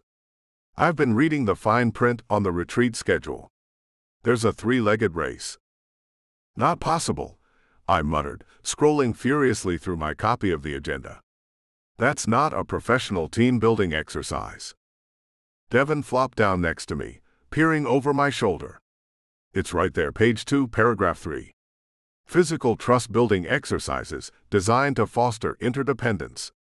That's corporate speak for we're going to make you do embarrassing things while pretending it's not elementary school field day. He was right. I'd somehow missed this detail in my otherwise thorough review. More disturbingly, I was hyper-aware of how close he was sitting, close enough that his bare shoulder occasionally brushed against mine as he shifted position. Great, I sighed, setting an alarm with more force than the touchscreen required. Another opportunity to humiliate myself in front of the senior leadership team. Ah, Devon said, standing up and stretching. I absolutely did not track the movement with my eyes. You'll be fine. You're with me, remember? I was the 3-legged race champion of Columbus Elementary, 1997 through 2001. Of course you were, I mumbled, but I couldn't help the slight upward tug at the corner of my mouth. Devon disappeared back into the bathroom. I heard the electric buzz of his toothbrush, followed by what sounded suspiciously like him humming the theme from Rocky. When he returned, I took my turn in the bathroom, taking longer than strictly necessary. Every minute spent on dental hygiene was another minute I didn't have to figure out how to navigate whatever strange tension had developed between us. When I finally emerged, Devon had settled into bed but was still awake, scrolling through his phone. The lamp on his side cast a warm glow across the room. I approached my side of the bed, frowning at the absence of the pillow barrier I'd carefully constructed the night before. Looking for the Great Wall of Pillows? Devon asked without looking up from his phone. I put them in the closet. Figured they weren't doing much good anyway. He wasn't wrong. We'd woken up practically tangled together, despite the barrier. Still, it had provided the illusion of boundaries, which felt particularly important tonight. I trailed off, opening the closet and extracting the extra pillows. Devon finally glanced up, watching me with uncharacteristic seriousness as I began rebuilding the pillow barrier down the center of the bed. I could feel his eyes tracking my every precise movement. Is that really necessary after everything today? He asked quietly, the usual teasing absent from his voice. I paused, one pillow still in my hands. Yes. I mean, it's just cleaner this way. Cleaner, Devon repeated flatly. I placed the final pillow with excessive care, adjusting it to maintain the perfect height of my polyester blend Berlin wall. We settled into our respective sides, the pillows a mountain range between us. The silence expanded like a balloon, pressing against the walls of the suite. Devon clicked off his lamp. Darkness enveloped us, aside from strips of moonlight filtering through the blinds that striped across the ceiling in silvery bands. I stared upward, too aware of Devon's breathing, measuring the exact distance between us, despite being unable to see him. The quiet between us felt different than previous nights, heavier, charged with all the things we weren't saying. I didn't lie just for the promotion. I blurted into the darkness, startling even myself. The sheets rustled as Devon shifted. What? I swallowed hard, keeping my eyes fixed on the ceiling. When I told Cynthia and Jordan I had a boyfriend, it wasn't just about the promotion. I mean, that was part of it. But I also lied because my throat tightened around the words. Because I'm tired of being the odd one out. The pillow barrier dipped slightly as Devon turned toward me. I could feel his attention like a physical touch. Everyone else has these perfect-sounding relationships, I continued, the words tumbling out now. They go to happy hours and talk about weekend plans with their significant others. They have someone to bring to the holiday party. They don't have to explain why they're attending another work function alone. I took a shaky breath. Mosaic talks about bringing your whole self to work, but it's a trap. They want the right kind of whole self, someone with a perfect balance of ambition and approachability. Someone I've never been. Devon was silent for so long, I thought he might have fallen asleep. Then I felt the mattress shift, and his hand appeared across the pillow divide, finding my arm in the darkness. I get it, he said softly. I'm exhausting to them, too much energy, too many jokes. They want me to be creative, but not disruptive. The vulnerability in his voice caught me off guard. This wasn't the relentlessly upbeat Devon I was used to. Be innovative, but color inside the lines. Be yourself, but not like that. I turned my head toward him, even though I could only make out his silhouette in the dim light. How do you do it? Just be yourself anyway. Aren't you afraid of the consequences? A quiet laugh. Constantly. But I tried being what other people wanted once. Toned myself down, dimmed the lights. Dated someone who loved the potential of who I could become, but not who I actually was. His thumb traced a small circle against my arm. Never again. The confession settled between us, unexpectedly weighty. I finally twisted onto my side to face him, properly breaching the neutral territory of the pillow barrier. I'm sorry I dragged you into this, I said softly. You deserved better than being my convenient solution.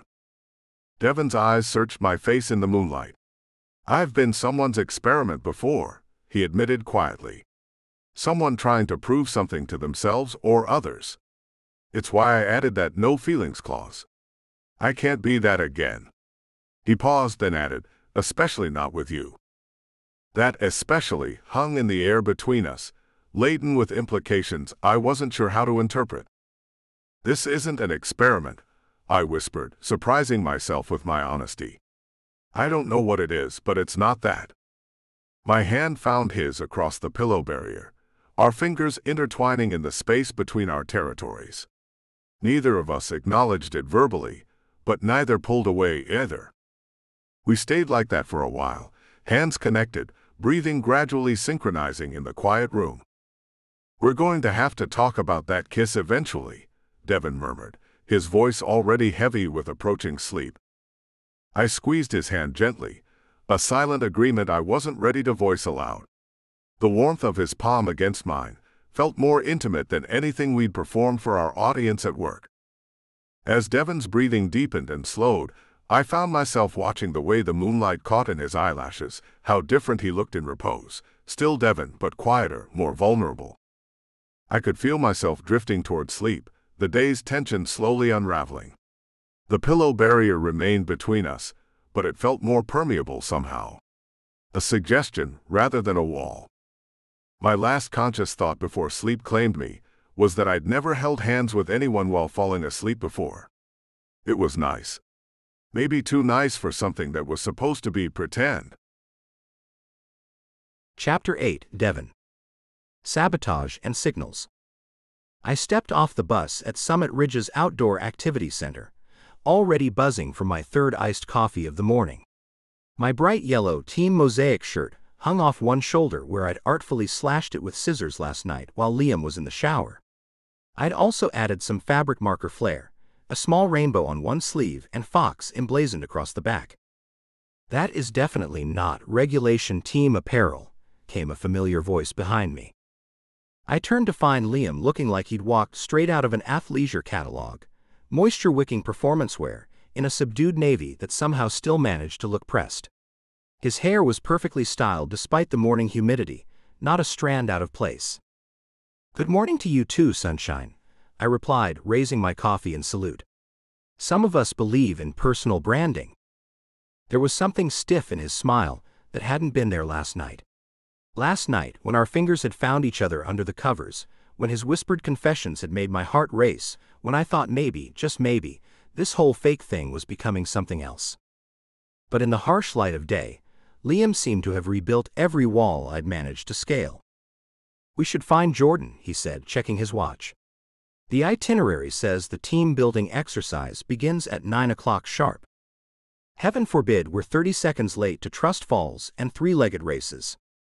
Liam's mouth twitched, almost a smile, but he composed himself quickly. "It's important to show engagement with company activities. Cynthia notices these things." And there it was. The reminder of why we were really here, Liam's promotion track. I ignored the hollow feeling in my stomach and followed him toward the gathering crowd. Jordan spotted us immediately, waving with the enthusiasm of a Labrador puppy. He wore khaki shorts, a whistle around his neck, and a fanny pack that probably contained enough first aid supplies to stock a small urgent care. "Liam. Devon. Perfect timing. We're just dividing into teams." Jordan consulted his clipboard with an air of great importance. "Let's see. Liam, you're on Team Synergy with Tori, Graham, and Melissa. Devon, you're with Team Collaboration, Marcus, Aiden, and Janet." I blinked. "Wait, we're not on the same team?" Jordan beamed. "Cross-team unity. The retreat is about building connections beyond your comfort zone." I glanced at Liam, expecting shared disappointment, but instead caught an unmistakable flash of relief crossing his face. It lasted only a second before his professional mask was back in place, but it was enough. A small sharp pain bloomed in my chest. Was he that eager to get away from me? After everything we'd shared last night. "Perfect," Liam said smoothly. "Devon can certainly use the practice collaborating." I forced a laugh. "And Liam can practice having actual human interactions." Everyone chuckled, as if we were engaging in typical couple banter, but I felt the subtle shift between us. Something had changed since last night, and I didn't know what. "Teams gather at your starting points." Jordan blew his whistle with unnecessary force. "First challenge, the climbing wall." 40 minutes later, I was halfway up the climbing wall, sweat dripping down my back despite the morning hour. Below me, Janet from accounting was calling out encouragement while Marcus filmed for the company newsletter. Across the course, I could see Liam efficiently scaling the opposite wall, moving with unexpected athletic grace. I pulled myself onto a new handhold, muscles burning pleasantly from the exertion. The platform at the top of the wall served as a resting point before zipline descent, and I was just a few moves away. Convenient timing is all I'm saying. The voice floated up from the platform above me. I recognized it as Graham from accounting, one of Liam's teammates. That was Tori's voice, non-committal but interested. For Liam to suddenly have a boyfriend, right when Cynthia's looking for well-rounded partner candidates. Don't you think it's a little too perfect? My grip tightened on the climbing hole. I pulled myself up faster, straining to hear the rest of the conversation. I don't follow office gossip, Tori replied, but her tone suggested otherwise. Come on, Graham continued as I reached the edge of the platform. He's been single for years, focused only on work, and suddenly he's in love with the office prankster. Please. I hauled myself onto the platform, breathing hard, pretending I hadn't heard a thing. Graham and Tori stopped talking immediately, both looking slightly startled at my appearance. Beautiful day for a climb, I said, flashing my most disarming smile. Team collaboration is crushing this, by the way. Graham gave me a tight smile. Liam's doing well too. Very focused. Something in his tone raised my hackles. I glanced down at Liam, who was methodically working his way up the opposite wall, completely unaware of the conversation happening about him. That's my man. Excellent at everything he does. I put just enough emphasis on everything to make Graham uncomfortable. Tori raised an eyebrow.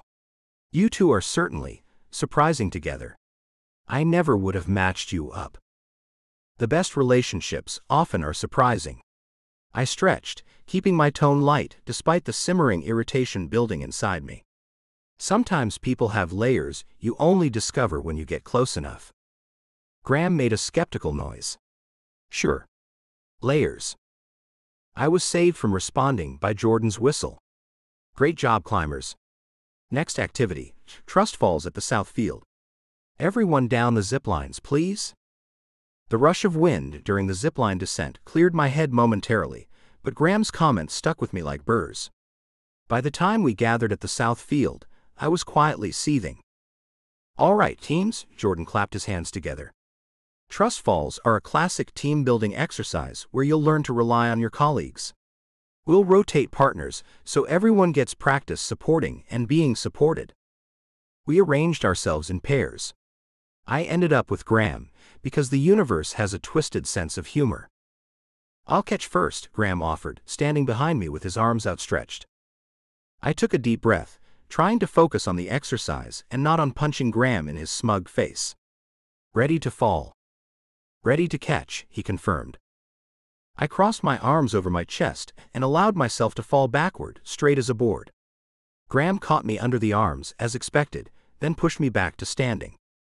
Nice job, he said, sounding bored. My turn. As he positioned himself with his back to me, I couldn't help myself. So Graham. You know Liam well. He shrugged. Well enough.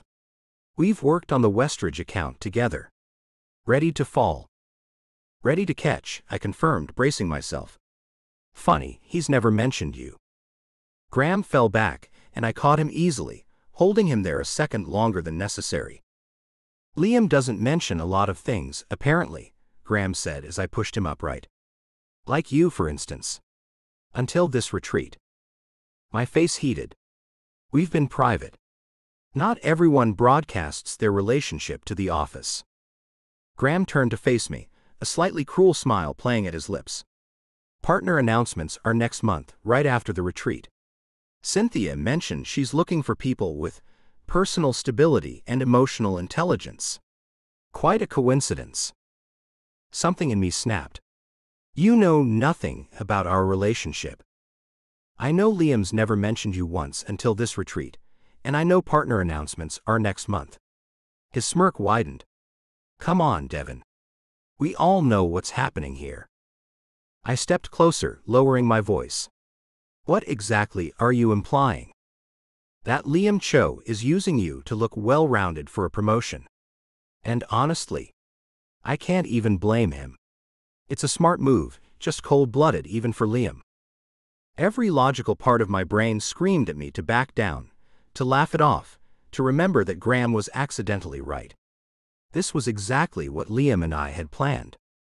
But something else, something hot and protective and surprisingly fierce, rose in my chest. Listen to me very carefully, I said, voice rising without my permission. Liam is the most dedicated, brilliant person at this entire company. He's not just some robot chasing promotions, he's kind in ways nobody notices. Graham's eyes widened at my sudden intensity, but I couldn't stop. He leaves the office lights on for the cleaning staff because he noticed Maria is afraid of the dark. He remembers everyone's coffee orders and allergies. He wrote out instruction manuals for the printer, so new hires wouldn't feel embarrassed asking for help. I jabbed a finger at Graham's chest. And if you knew anything about him, you'd know he'd never fake something this important. Too late, I realized the clearing had gone silent. Every head had turned toward my outburst, including, oh God, Cynthia's, who watched impassively from beneath a wide-brimmed company-branded sun hat. And across the field, Liam stood frozen in place, his face a mask of pure horror. Before I could think of damage control, Liam was striding across the field, his expression thunderous. He grabbed my arm and pulled me away from the group, his grip firm but not painful. Bathroom break, he called over his shoulder with a strained smile. Partner, emergency. Back in a jiffy. He dragged me behind the equipment shed, out of sight of the group. The moment we were hidden, he released me and whirled around, his face flushed with anger and embarrassment. What are you doing? He hissed. The whole point was to keep a low profile. I was defending you. I shot back. Graham was telling everyone our relationship is just some career move. Liam ran a hand through his hair, destroying its perfect styling. It is a career move. That's literally the entire point. We had an agreement, keep it believable but professional. Each word hit like a physical blow. Of course he was right. That was our arrangement. The relationship contract, the boundaries, the clear understanding that this was all for show. What was I expecting? The hurt transformed into anger, hot and sharp in my chest. I stepped closer to Liam, lowering my voice. You know what? Maybe Graham's right. Maybe you are incapable of anything real. Liam's jaw tightened. Devon. Last night in our room, that hand-holding, was that just another performance for your promotion? My voice cracked on the last word, betraying more emotion than I wanted to show. Something flickered in Liam's eyes, hurt, confusion, maybe regret, but then it was gone, replaced by that professional mask I was growing to hate. We should stick to the contract, he said flatly. No feelings, remember? That was your rule too. He was right, damn him. I had been the one to scribble, no actual feelings, in the margins of his ridiculous contract, complete with a little heart with an X through it. A joke at the time, but now it felt like a prophecy. Liam straightened his shoulders. We need to get back before people come looking. Fine, I managed, my throat tight. Go ahead. I need a minute. He hesitated, then nodded once and walked back toward the group, his posture perfectly correct once more. I leaned against the shed, letting the rough wood press into my back, trying to ground myself. What was happening to me? This was supposed to be fun, a silly charade to help Liam and entertain myself in the process. When had I started caring so much? When had I started wanting the lie to be real? The terrible truth hit me like a wave. Despite our agreement, despite all my walls and jokes and self-preservation, I was developing very real feelings for someone who was determined to keep everything fake. Devon? You ready to rejoin us? Jordan's voice called from around the corner. We're moving on to the three-legged race. I pushed off from the shed, plastered on my best nothing-can-touch-me smile, and stepped back into the sunshine. Born ready, Jordan. Who's brave enough to be tied to me? Nobody needed to know that beneath my customized team shirt, my heart was splintering into messy, inconvenient pieces. The rest of the morning passed in a blur of forced cheerfulness. I cracked jokes, high-fived teammates, and generally played the role of Devon Fox, fun guy extraordinaire. If my smile didn't quite reach my eyes, nobody seemed to notice, nobody except Tori, who kept throwing me evaluating glances when she thought I wasn't looking. Liam and I orbited each other carefully, maintaining enough distance to seem normal while avoiding any genuine interaction. When our teams competed in the egg and spoon relay, I deliberately stumbled to keep from finishing at the same time as him. When we had to cheer for our teammates during the wheelbarrow race, I positioned myself on the opposite side of the course. During lunch, I sat with team collaboration instead of claiming the empty seat next to Liam. I laughed too loudly at Marcus's terrible jokes and pretended not to notice when Liam glanced over at the sound. "So, Devon," Janet said, picking at her salad, "how did you and Liam actually get together? We've all been wondering." I took a long sip of water, buying time. This was a question we'd prepared for, one covered extensively in Liam's relationship binder. The official story involved a late night at the office, a shared pizza, and a gradual realization that our bickering contained something deeper. But now, with Graham's accusations ringing in my ears and the cold reality of Liam's priorities laid bare, I couldn't bring myself to recite the script. "We just understood each other," I said instead. "Underneath all the surface differences, we want the same things." A lie, apparently. But it still felt true when I said it. Janet smiled. "That's sweet. You balance each other out." I nodded, throat tight, and changed the subject to the afternoon activities. By 4 o'clock, the sun was beating down mercilessly, and everyone was sweaty and tired. Jordan, still somehow bursting with energy, gathered us for the final activity. "Teams, you've done amazing work today. Now for our final challenge, the human knot. Everyone in one big circle, please." I groaned internally. The human knot meant holding hands with random coworkers and entangling ourselves without letting go, exactly the kind of forced physical closeness I wasn't in the mood for. "This is a whole group activity," Jordan explained. "Grab the hands of two people who aren't standing next to you, then work together to untangle the knot without breaking your grip." I ended up with my right hand clasped with Melissa from HR and my left hand, because the universe really was punishing me today, holding Liam's. His palm was warm and slightly damp against mine. He wouldn't meet my eyes as we all shuffled around, ducking under arms and stepping over joined hands, trying to create order from chaos. "Liam, you need to go under Tori and Marcus's arms," Jordan directed. "Devon, can you step through that gap there?" We maneuvered awkwardly, our bodies forced close together by necessity. At one point, I had to duck under Liam's arm, putting us face to face, our joined hands creating a tenuous connection between us. For a brief moment, our eyes met. The professional mask slipped, and I caught a glimpse of something raw and confused in his expression. "Devon," he said quietly, just for me. "About earlier." "Liam, if you twist to your right, I think we can untangle this section," Cynthia called from across the circle. The moment broke. Liam looked away, twisting as directed. Our hands remained linked, but whatever he'd been about to say was lost. By the time we successfully untangled ourselves, cheering and high-fiving at our collective achievement, Liam had moved to the opposite side of the circle. Jordan dismissed us for free time before dinner, and Liam immediately fell into conversation with Cynthia, heading back toward the lodge without a backward glance. I watched him go, rubbing my palm where I could still feel the imprint of his hand. "That was quite the spirited defense earlier," came Tori's voice from beside me. I startled. I hadn't noticed her approach. "What?" "With Graham." She adjusted her sunglasses. "Very passionate. Very detailed." I shrugged, trying for nonchalance. "Graham was being a jerk." Tori tilted her head. "You know, I've worked with Liam for 4 years. Never seen him let anyone close enough to know those little details you mentioned. The lights for Maria. The coffee orders. That's observant."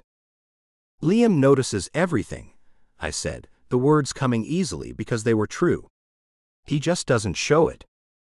Tori considered me for a long moment. "For what it's worth, I don't agree with Graham's theory." "No?" She shook her head slightly. "Liam's too ethical to fake a relationship for career advancement. And you're too genuine to play along if he tried." Her gaze was uncomfortably perceptive. "Whatever's happening between you two, it's not what Graham thinks." If only she knew how wrong she was. "Thanks for the vote of confidence," I managed. Tori gave me a small smile. "See you at dinner, Devon." As she walked away, I stood alone on the field, surrounded by the scattered equipment of a day's worth of team building. Everything we'd done today was designed to create trust, to build connections, to strengthen bonds between colleagues. Ironic, then, that I felt more alone than ever. I pulled out my phone and stared at the home screen. I should text Shannon or Malik, my real friends outside of work, and vent about this whole mess. They'd know what to say, how to laugh it off, how to remind me that catching feelings during a fake relationship was the oldest trick in the Romcom book. Instead, I opened my text thread with Liam. The last message was from this morning, a simple, headed to breakfast from him, and my reply, save me a muffin. It felt like years ago.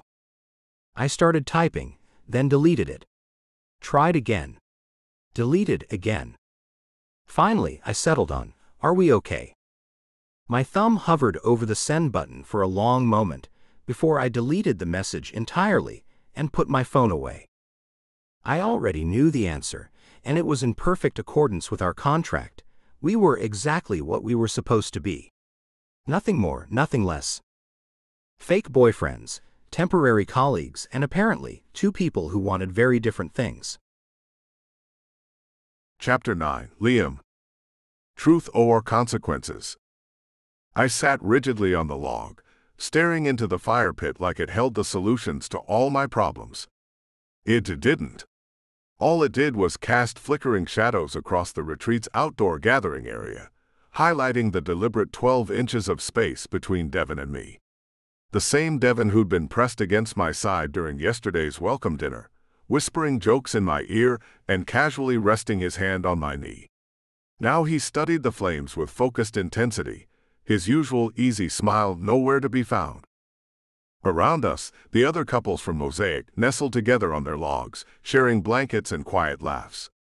Tori and her husband leaned against each other, her usually sharp features softened in the firelight. Even Graham, who'd caused our argument with his insinuations earlier, sat with his arm around his boyfriend. Everyone looked organic, authentic. Everyone except us. I cleared my throat. It's getting chilly. Devon didn't look at me. You cold, Mr. Spreadsheet? Should have consulted your weather probability matrix this morning. The old nickname stung differently now. Before, it had been teasing. Now it sounded like a barrier. I'm just making conversation, I whispered. Are you sure? Devon's voice was too quiet for the others to hear.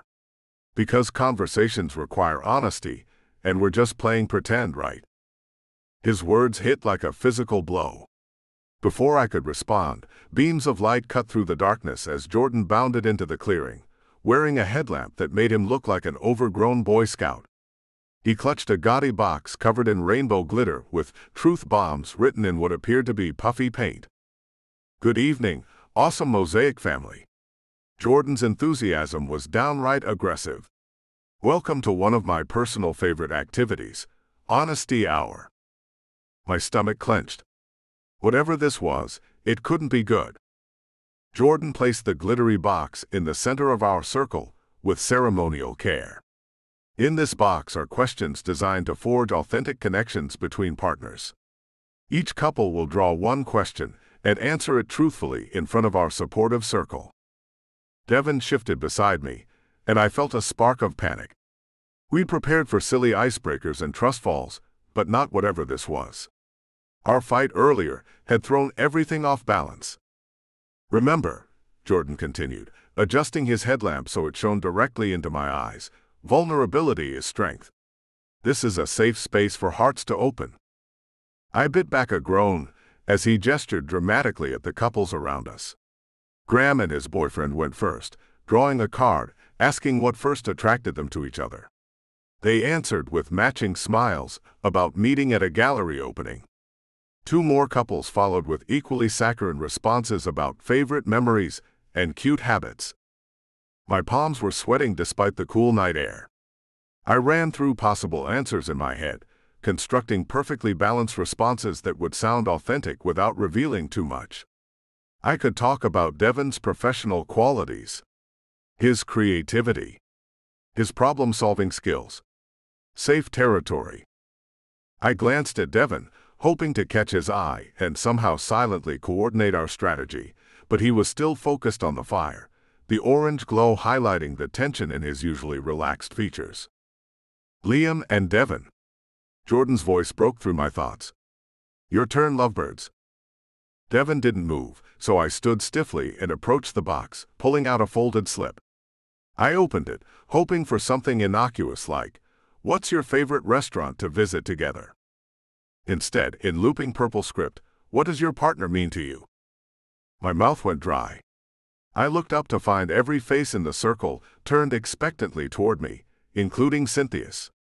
My boss sat across the fire, her expression unreadable in the dancing shadows.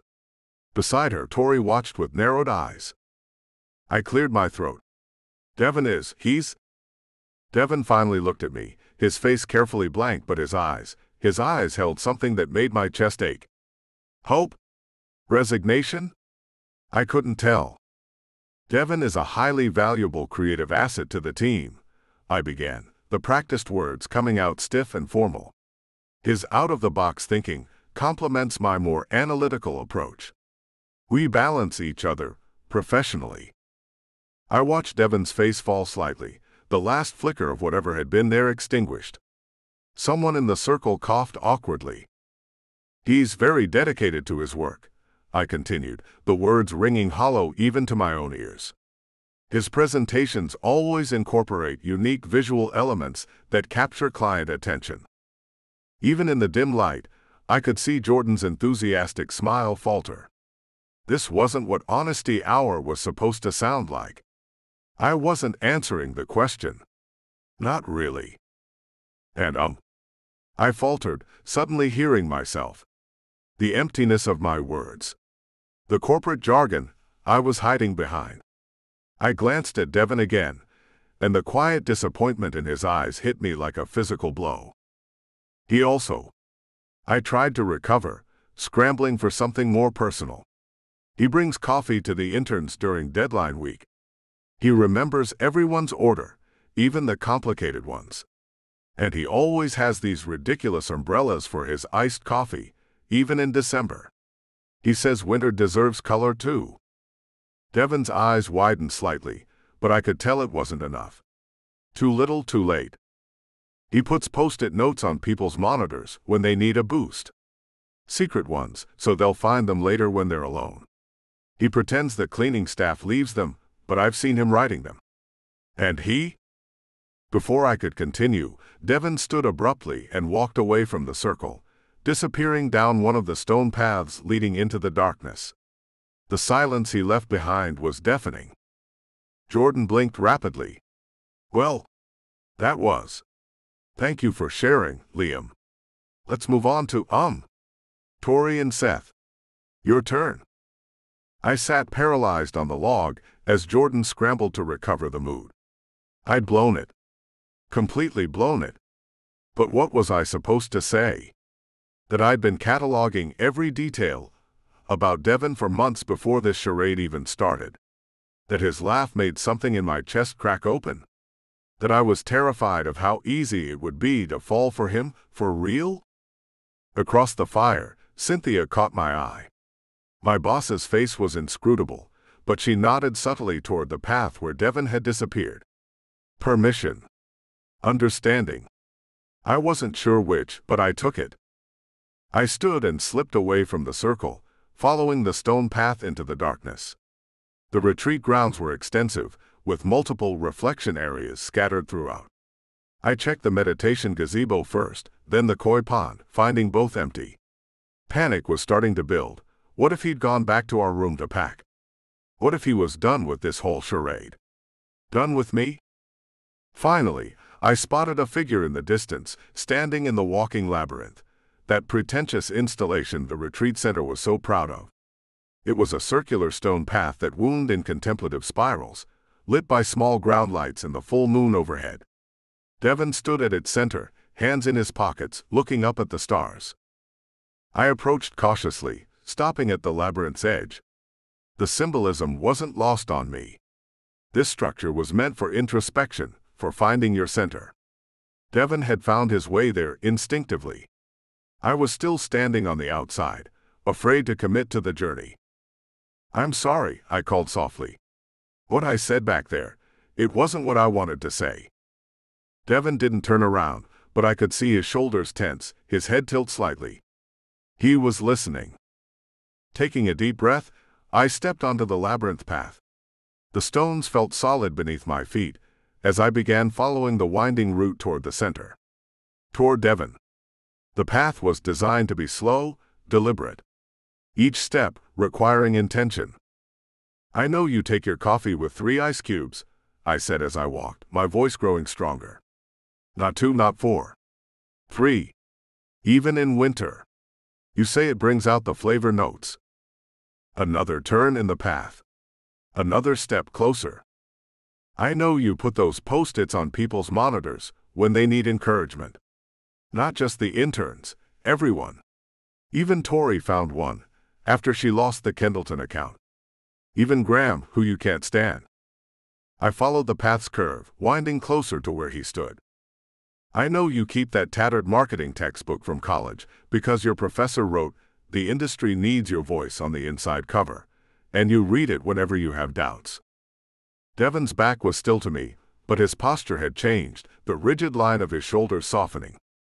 "I know you dream about opening your own studio someday.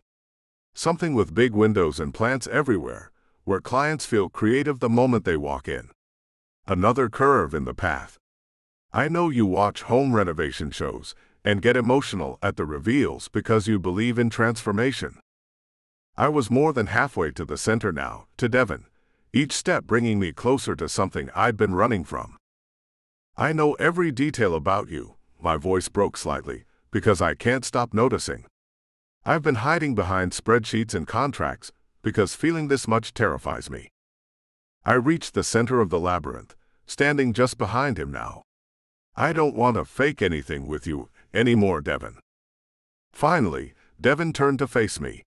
In the moonlight, I could see the wetness in his eyes, making them shine more brightly than usual. For once I couldn't read his expression. Hopeful? Wary? Angry? "Then don't," he whispered. Those 2 simple words crashed through every carefully constructed wall I'd built. I stepped forward and cupped his face in my hands, my thumbs brushing against his cheekbones. For a breathless moment, we just looked at each other. No audience. No performance. Just us. Then I kissed him. Not the quick, calculated kiss from the cocktail challenge.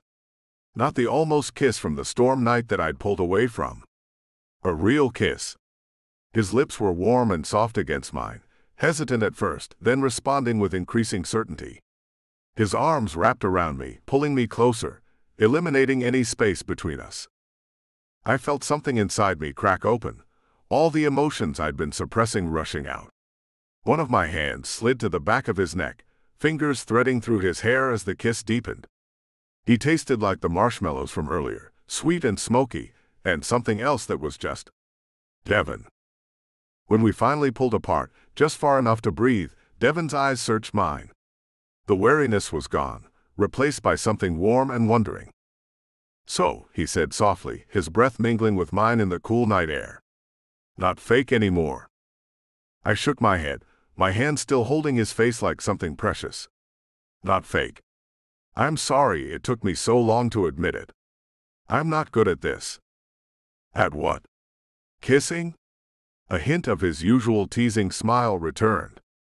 "Because I'd have to disagree." I laughed, the sound surprising me with its lightness. "At feeling. At risking. At anything that isn't neatly formatted in cells and rows." I took a deep breath. "But I want to try. With you." Devon's smile grew, those dimples I'd been secretly cataloging making their appearance. "You know what this means, right?" "What?" "Your relationship contract is officially null and void." I groaned. "Are you ever going to let me live that down?" "Not a chance, Mr. Spreadsheet." But the nickname was back to being affectionate, a tease rather than a wall. His arms tightened around my waist. Though I did appreciate Section 3.4, physical contact parameters. "Stop," I laughed, my forehead dropping to rest against his. "So detailed," he continued. "Almost like you'd thought about it extensively before the contract was ever drafted." I could feel my face heating. Maybe I had. His expression softened. "You know, for all your planning, this is the one outcome you didn't account for. What's that? That I might fall for you for real. Devon's voice was quiet, vulnerable in a way I rarely heard from him. Maintenance agreement notwithstanding. My heart stumbled in my chest. Are you saying? I'm saying I've been noticing things about you too, Liam Cho. For longer than this retreat. We stood there in the center of the labyrinth, holding each other under the vast starry sky, both silent for a moment, as the weight of that revelation settled between us. So what happens now? I finally asked. Devon laughed softly.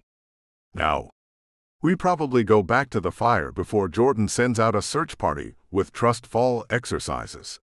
His expression grew more serious. And tomorrow, we figure out what this means. For real. I nodded, suddenly aware that the path out of the labyrinth was just as winding as the path in. We'd still have to navigate it carefully, deliberately. But for the first time, I wasn't terrified of the journey. One more thing, I said before reluctantly letting him go. What's that? When Jordan asks what you mean to me, I want a do-over. Devon's smile was like sunrise. I think that can be arranged. As we began following the labyrinth's path back toward the retreat center, Devon's hand found mine, our fingers intertwining.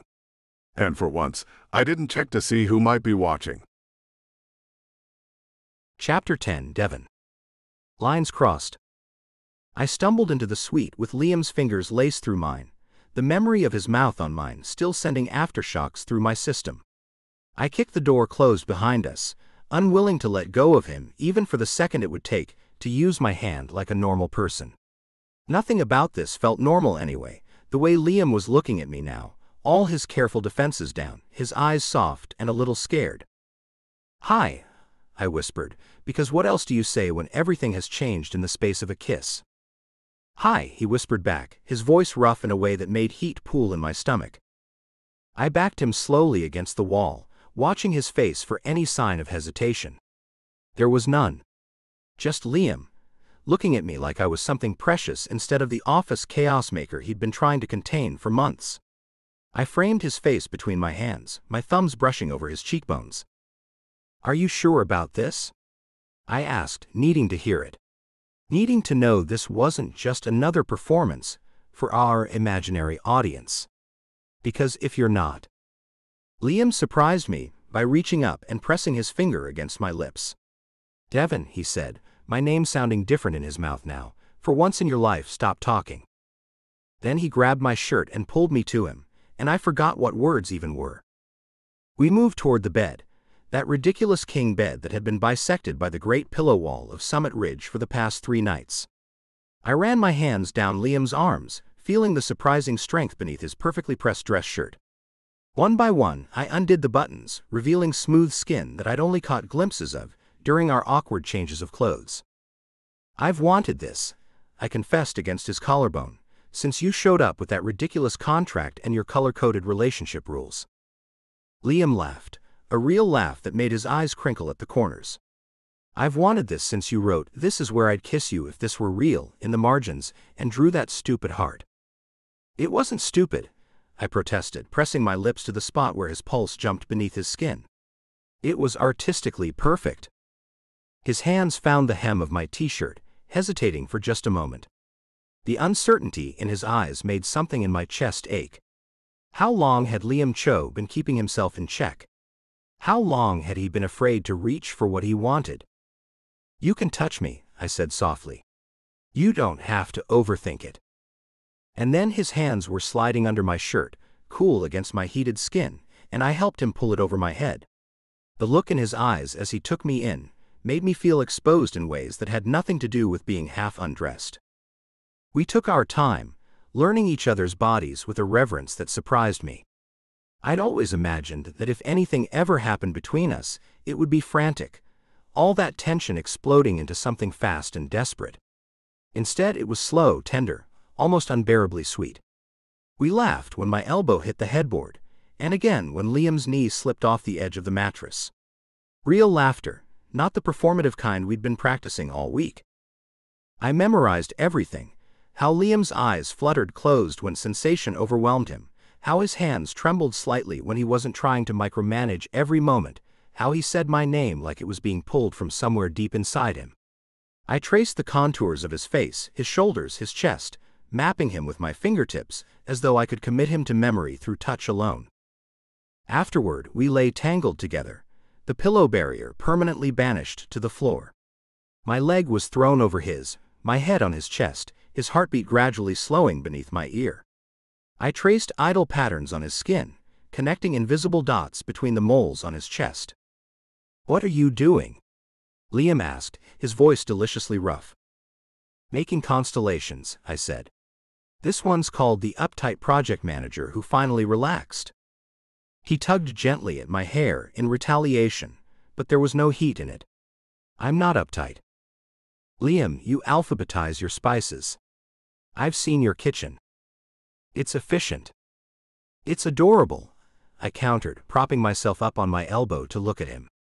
His hair was mussed, his lips slightly swollen, his usually immaculate appearance completely undone. Something twisted in my chest at the sight. "You're nothing like I thought you'd be." He raised an eyebrow. "Disappointed?" "The opposite," I said, the honesty slipping out before I could wrap it in my usual joke or deflection. "You're more than I expected." Liam's eyes softened, and he pulled me down for a kiss that made my toes curl. "So are you. Much more." We drifted into comfortable silence, my fingers still tracing patterns on his skin, his hand stroking lazily up and down my back. In the quiet darkness, with nothing between us but shared breath, it hit me with startling clarity. I had fallen in love with Liam Cho. Not the challenge of cracking his perfect exterior, not the game we'd been playing all week, but the complex, caring person underneath all that careful control. The realization terrified and exhilarated me in equal measure. It was too soon, too intense, too much, exactly the things I'd been accused of being in my last relationship. But lying here in the dark, I couldn't bring myself to care. For once, being too much felt exactly right. I slept better that night than I had in months, wrapped around Liam like I'd been doing it for years instead of hours. When morning light filtered through the curtains, I woke to find us still tangled together, his leg thrown over mine, his arm around my waist. For a few minutes, I just watched him sleep. Without his worried expression, without the weight of expectations he carried, Liam looked younger, softer. His lips were slightly parted, his breathing deep and even. I allowed myself to imagine mornings like this beyond the retreat, waking up in my apartment with Liam beside me, his ridiculous productivity apps chiming while I tried to convince him that snoozing was an art form. "Stop staring," Liam mumbled without opening his eyes. "It's creepy." "It's romantic," I corrected, pressing a kiss to his shoulder. "And anyway, how do you know I'm staring if your eyes are closed?" "I can feel your eyes burning holes in my face." He cracked one eye open, a smile playing at the corners of his mouth. "Morning." "Morning," I replied, grinning stupidly. "Sleep well?" "Better than I have in years," he admitted, stretching like a cat before turning to pull me closer. His kiss was soft, unhurried, like we had all the time in the world. Eventually, the demands of the retreat schedule forced us out of bed. We got ready side by side in the bathroom, shoulders bumping as we brushed our teeth, exchanging glances in the mirror that made heat rush to my cheeks. Liam looked impossibly good in just a towel, water droplets clinging to his shoulders from the shower. "Stop looking at me like that or we'll never make it to breakfast," he warned. I waggled my eyebrows. Would that be so terrible? Cynthia would kill us both if we missed the final day briefing. Reality intruded at the mention of his boss, but I pushed it aside. Yesterday had changed things, I was sure of it. This wasn't fake anymore. It couldn't be. We headed to breakfast together, our hands brushing as we walked through the resort grounds. I resisted the urge to lace our fingers together, suddenly unsure where we stood in public now that things had shifted so dramatically in private. But when Liam's pinky hooked around mine for just a moment, I felt a ridiculous flutter in my chest. The dining hall was buzzing with activity. The last day of the retreat always brought a certain energy, a mix of bonding achieved and relief at returning to normal life. Colleagues smiled at us as we entered, a few giving knowing looks that made me wonder if our shift from fake to real was written all over our faces. "Good morning, lovebirds," Tori called from a nearby table, raising her coffee cup in salute. "You two look refreshed." I could feel Liam tense beside me, but he didn't pull away. "Progress. Nothing like mountain air," I replied breezily, loading my plate with waffles and extra whipped cream. Liam predictably chose healthier options, though I noticed him stealing a glance at my sugar mountain with something like longing. "Live a little," I said, scooping some whipped cream with my finger and holding it out to him. To my surprise and delight, he leaned forward and took my finger into his mouth, his eyes never leaving mine as he licked the cream away. The gesture was so unexpectedly sensual that I nearly dropped my plate. "Happy?" he asked innocently, as if he hadn't just short-circuited my brain in the middle of the breakfast buffet. "Ecstatic," I managed, my voice embarrassingly husky. We found seats at a table with Tori and a few other colleagues. For once, I didn't feel the need to perform or make a joke or be the Devon Fox entertainment system. This felt wonderfully, terrifyingly real. I caught Cynthia watching us from across the room, her expression contemplative as she sipped her coffee. When she caught my eye, she gave a small nod that felt oddly like approval. Last day, Jordan bounded over to our table, practically vibrating with excitement. He was wearing a t-shirt that read, "Teamwork makes the dream work," and carrying a clipboard overflowing with papers. "Isn't this retreat just the most amazing experience? I've seen so many beautiful connections formed." Liam smiled politely. "It's been enlightening." "More than enlightening," Jordan gushed, lowering his voice conspiratorially. "Cynthia's been reviewing all the partner candidates all weekend. She says she's seeing everyone in a whole new light." He gave Liam an exaggerated wink that was about as subtle as a neon sign. "She's making her final decisions today." I froze, my coffee cup halfway to my lips. The words echoed in my mind like a warning bell. "What perfect timing," I said quietly, turning to look at Liam. His expression shifted from contentment to something unreadable, his mask sliding back into place with practiced ease. The warmth in my chest turned to ice. "Last night really sealed the deal for your promotion, huh?" "Devon?" Liam started, but Jordan jumped in before he could finish. "Oh, absolutely.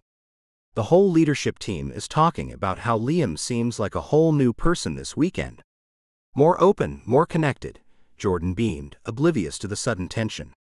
"It's like you've had this transformation right when it matters most for the partner track." I set down my coffee cup before I could spill it. The pieces clicked into place with sickening clarity. The timing. The contract. The meticulously planned performance that had culminated in last night's perfect emotional breakthrough, right when it would have maximum impact on Liam's career prospects. "That's great," I managed, the words tasting like ash in my mouth. "Excuse me." I pushed back from the table and walked out of the dining hall, ignoring Liam's call of my name behind me. My feet carried me automatically back to our suite, my mind racing through every moment of the past week, reframing each tender look and vulnerable confession through this new lens. Had any of it been real? Or was I just the most convenient prop in Liam's carefully orchestrated ascent up the corporate ladder? I was shoving clothes into my duffel bag when the door opened behind me. I didn't turn around. "Devon, stop." Liam's voice was tight with something that sounded like panic. "You don't understand." "I think I understand perfectly," I said, wadding up a t-shirt and jamming it into the bag. "What was it you wrote in that contract?" "The arrangement will conclude upon successful completion of the retreat and achievement of professional objectives."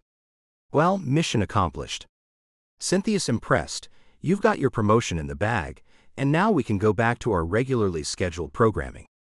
Last night had nothing to do with the promotion.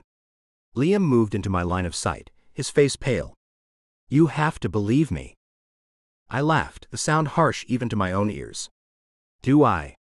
Because the timing seems awfully convenient, doesn't it? You have your big emotional breakthrough, you let me think." I cut myself off, unwilling to admit how much I'd let myself hope. And then the next morning, surprise.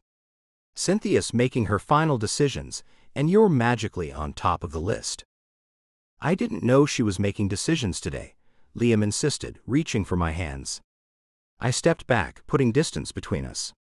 Devon, please. Last night was real. I meant every word. I wanted to believe him. God, I wanted to. But I remembered his meticulous planning, the way he'd outlined every aspect of our fake relationship down to the smallest detail. I remembered the spreadsheet I'd glimpsed on his laptop, tracking our progress through the week. I remembered every calculated move that had led us here. And then I remembered how I'd felt this morning, watching him sleep, imagining a future together. How stupid could I be?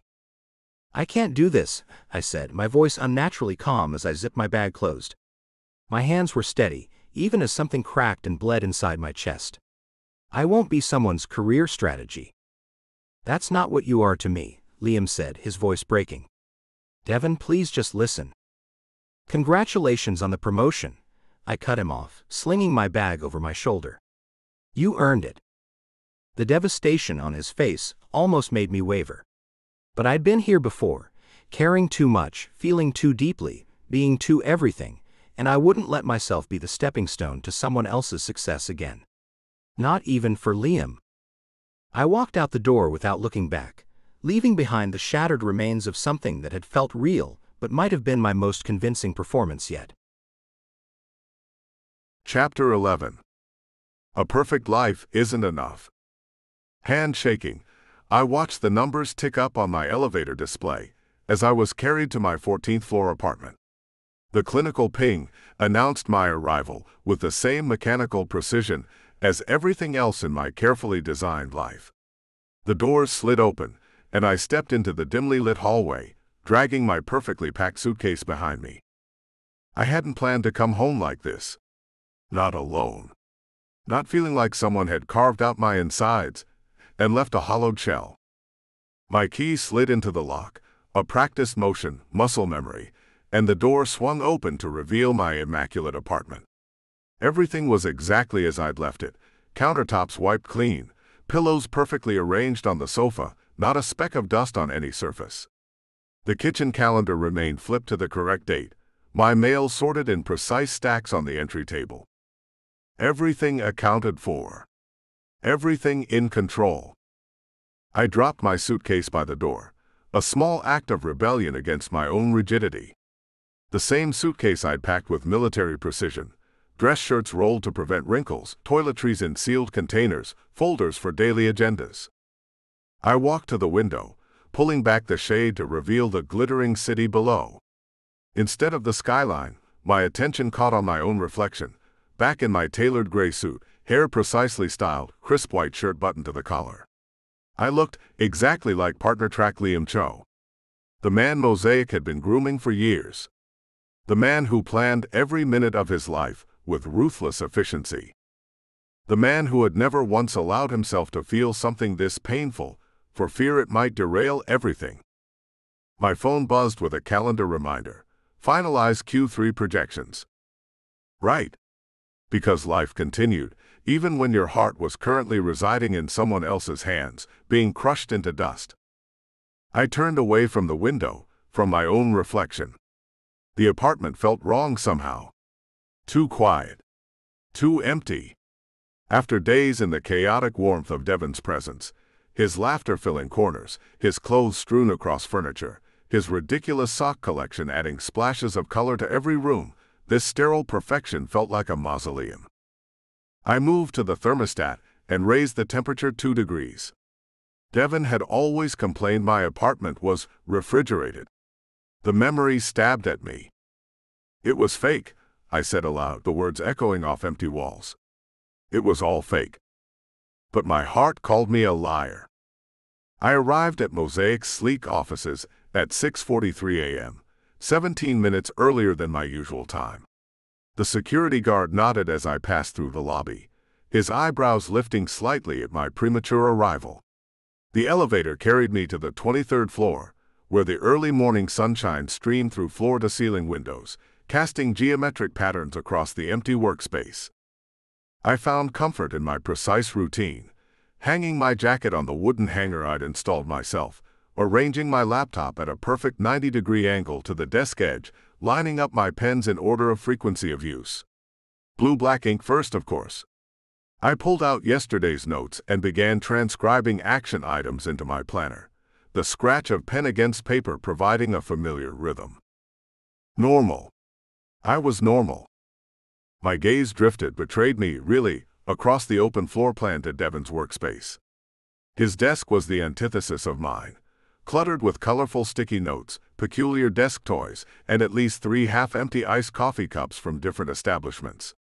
But today the chaotic space sat empty, a white request for leave notification taped prominently to his monitor.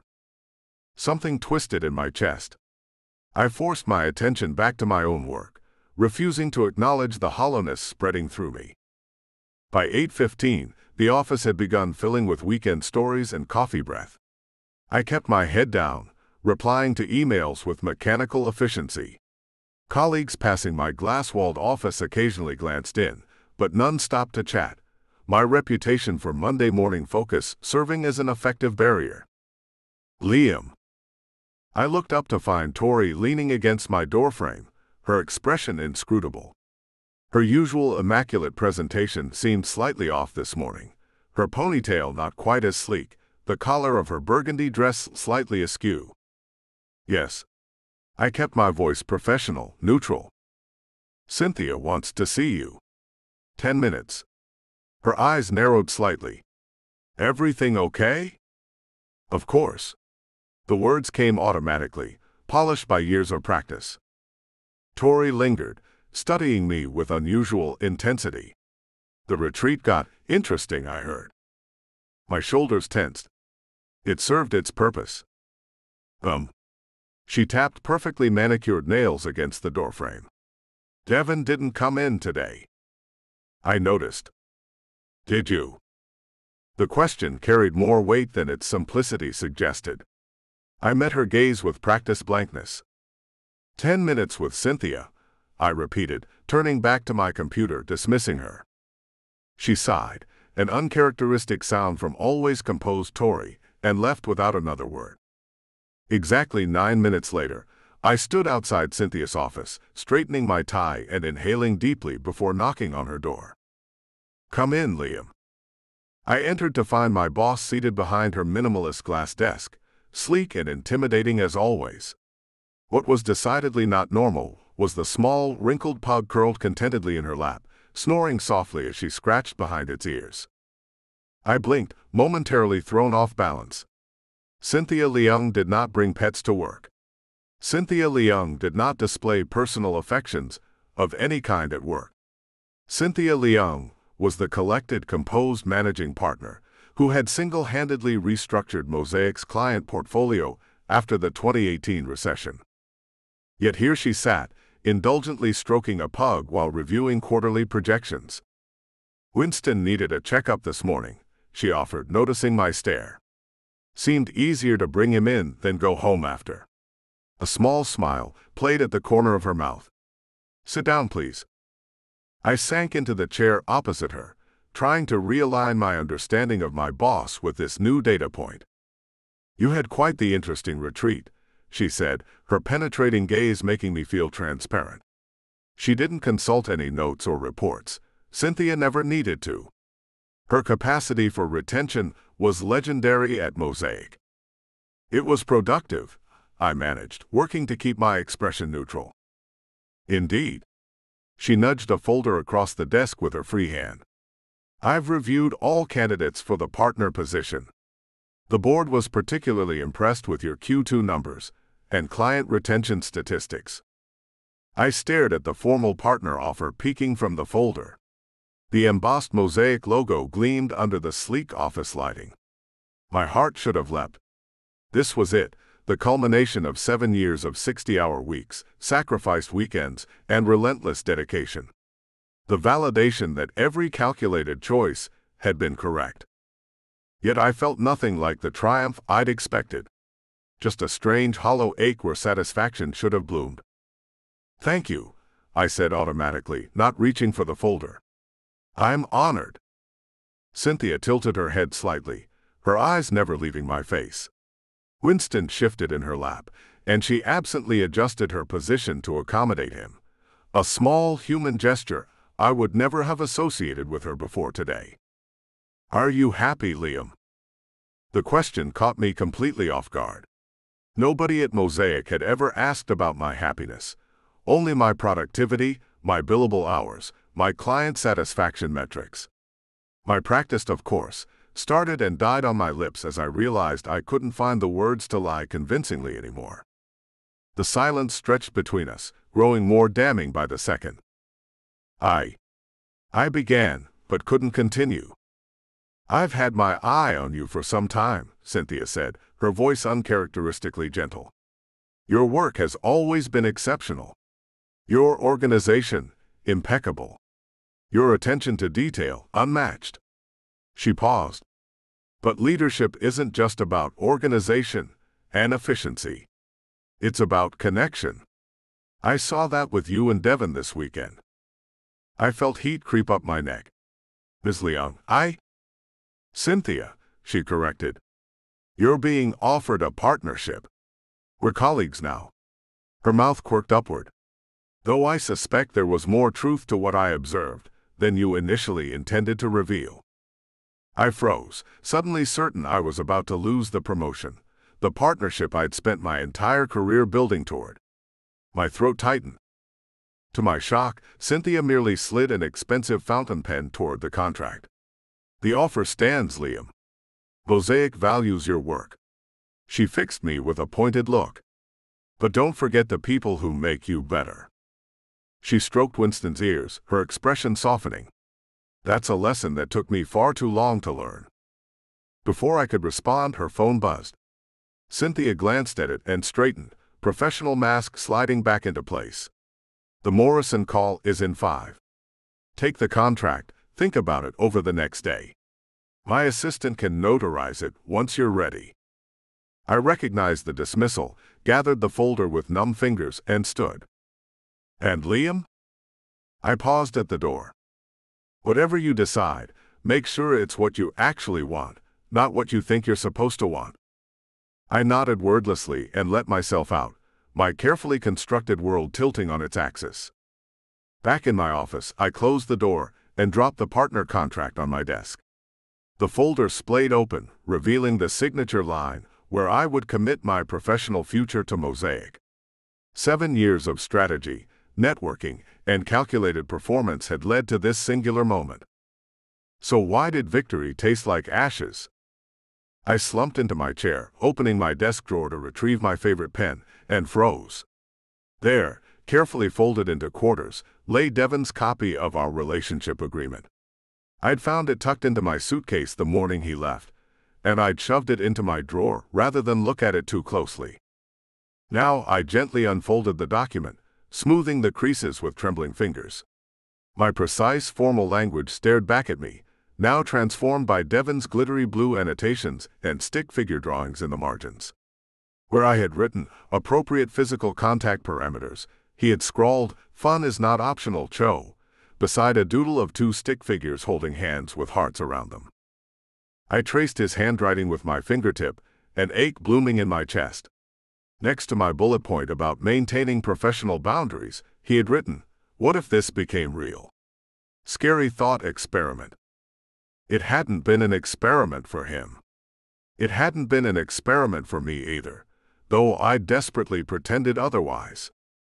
A soft knock pulled me from my thoughts. I quickly attempted to compose myself as Tori entered, closing the door behind her. Her eyes immediately fell to the partner contract. "Congratulations," she said, but her tone lacked enthusiasm. She studied me with unusual candor, taking in what I was sure was my slightly disheveled appearance. "Though if you're this miserable with success, maybe recalculate your definition." I didn't bother denying it. "Was there something you needed?" She hesitated, then took the seat across from me. "I just came from our. Devon requested a transfer to the Seattle office." The words hit me like a physical blow. "When?" I managed to ask. "This morning." Effective immediately. He's taking vacation days until the transfer processes. He can't just, I began, then stop. Of course he could. Devon had every right to put distance between us after what had happened. After what I'd let him believe. What actually happened at the retreat, Liam? Tori asked quietly. I looked up at her, at the genuine concern in her expression. In all our years working alongside each other, competing really, I'd never noticed that Tori might care about more than just getting ahead. I screwed up, I said simply. I got exactly what I thought I wanted, and it cost me something I didn't know I needed. She nodded slowly, as if this confirmed something she'd suspected. For what it's worth, I've never seen you look at spreadsheets the way you looked at him. Before I could respond, she stood and headed for the door. Don't wait too long to figure it out, Liam. Seattle isn't that far, but people don't wait forever. The door closed behind her with a soft click, leaving me alone with the weight of choices I'd made and ones I still could. I found myself in the men's room, splashing cold water on my face. Around me, Mosaic continued its Monday rhythm.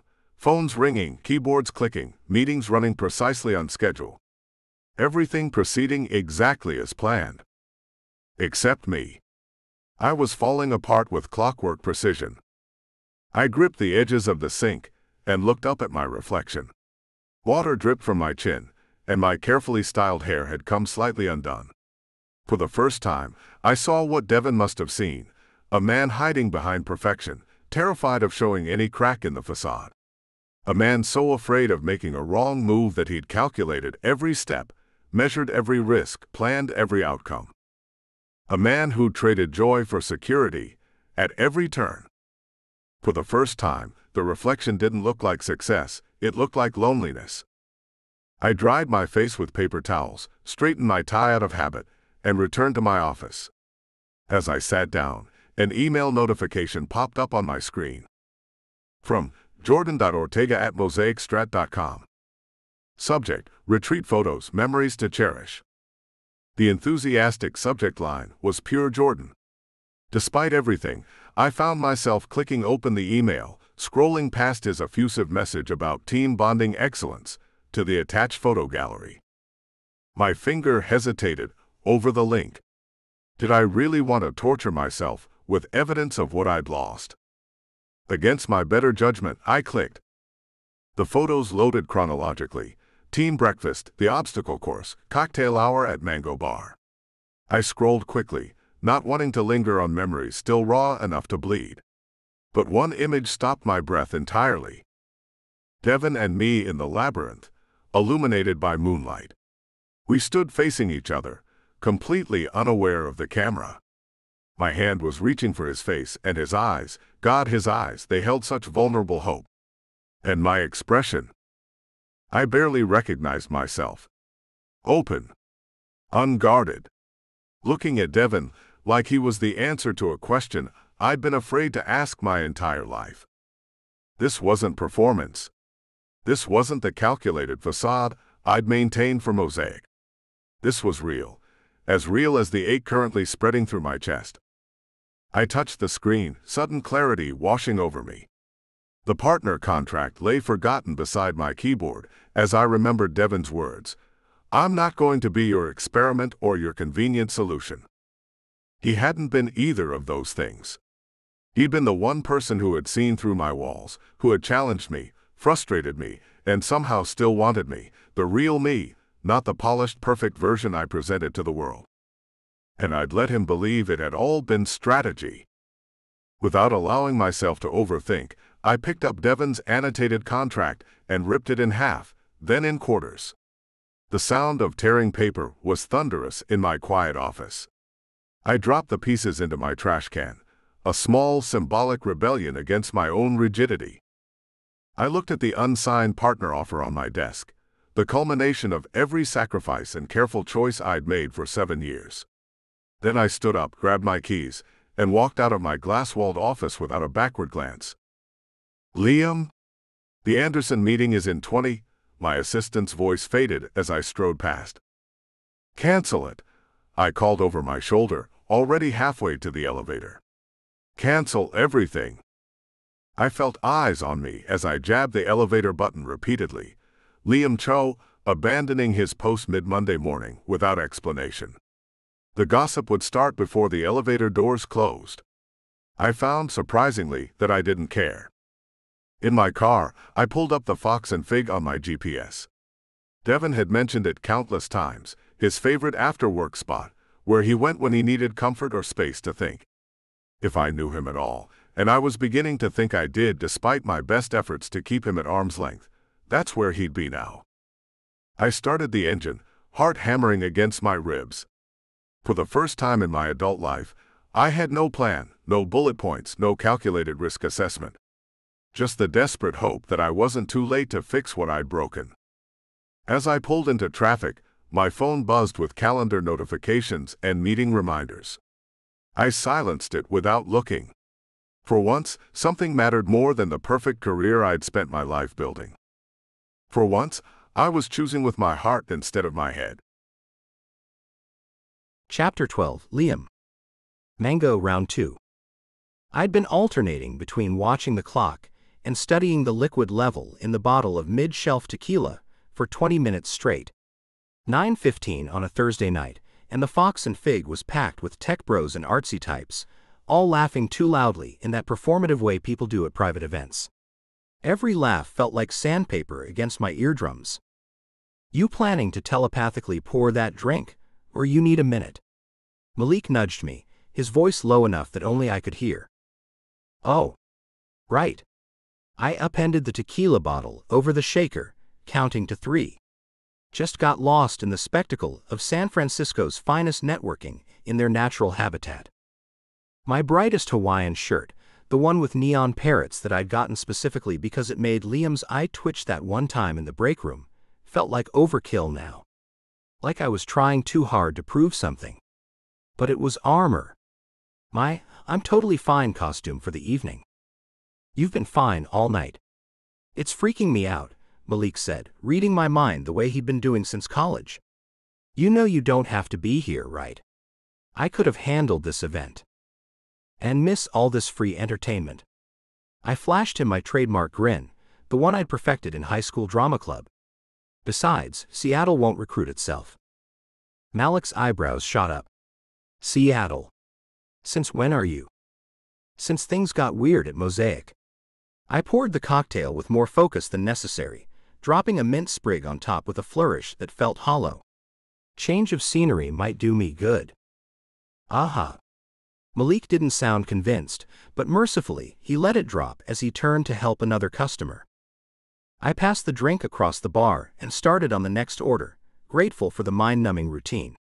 Shake, pour, garnish. Rinse, repeat. Don't think about Liam's face when I'd walked out. Don't remember how his fingers felt tangled in my hair. Don't wonder if he got the promotion he'd orchestrated our whole fake relationship around. Shake, pour, garnish. Dev. Malik's voice cut through my mechanical rhythm. He nudged my arm and nodded toward the door. Your suit guy is here. His voice dropped even lower. And he looks different. My head snapped up so fast I nearly gave myself whiplash. Liam stood in the doorway, looking nothing like himself. His perfect hair, the hair I'd run my fingers through exactly once the night everything changed, was windblown and sticking up in the back. His tie hung loose and crooked, and the top button of his shirt was undone. But most jarring of all was the expression on his face, naked determination mixed with something that looked suspiciously like fear. And he was clutching a Mango Joe's coffee cup with both hands like it might anchor him to the earth. I froze mid-pour, the bottle suspended over a glass that was already too full. Ice water adrenaline flooded my veins as Liam weaved through the crowd toward the bar, his eyes locked on me like I was a spreadsheet that wouldn't balance. Dev, the glass, Malik warned, but I was already setting the bottle down, my fingers suddenly clumsy. I got it, I muttered, though I clearly didn't. I grabbed a bar towel and mopped up the spill, desperately willing my heart to stop hammering against my ribs. 3 days since the retreat. 3 days of silence, and now here he was, looking like he'd run through a wind tunnel. You okay to handle this? Malik asked quietly, his hand on my shoulder. I nodded, not trusting my voice. Liam reached the bar, his knuckles white around the coffee cup. Up close, the shadows under his eyes matched the ones I'd seen in my bathroom mirror that morning. You're bartending now. His voice was rough, like he hadn't used it much lately. I shrugged with all the casual nonchalance I could muster. Needed a change of scenery. Seattle office has an opening. Something flickered across his face. Panic. Good. Let him panic a little.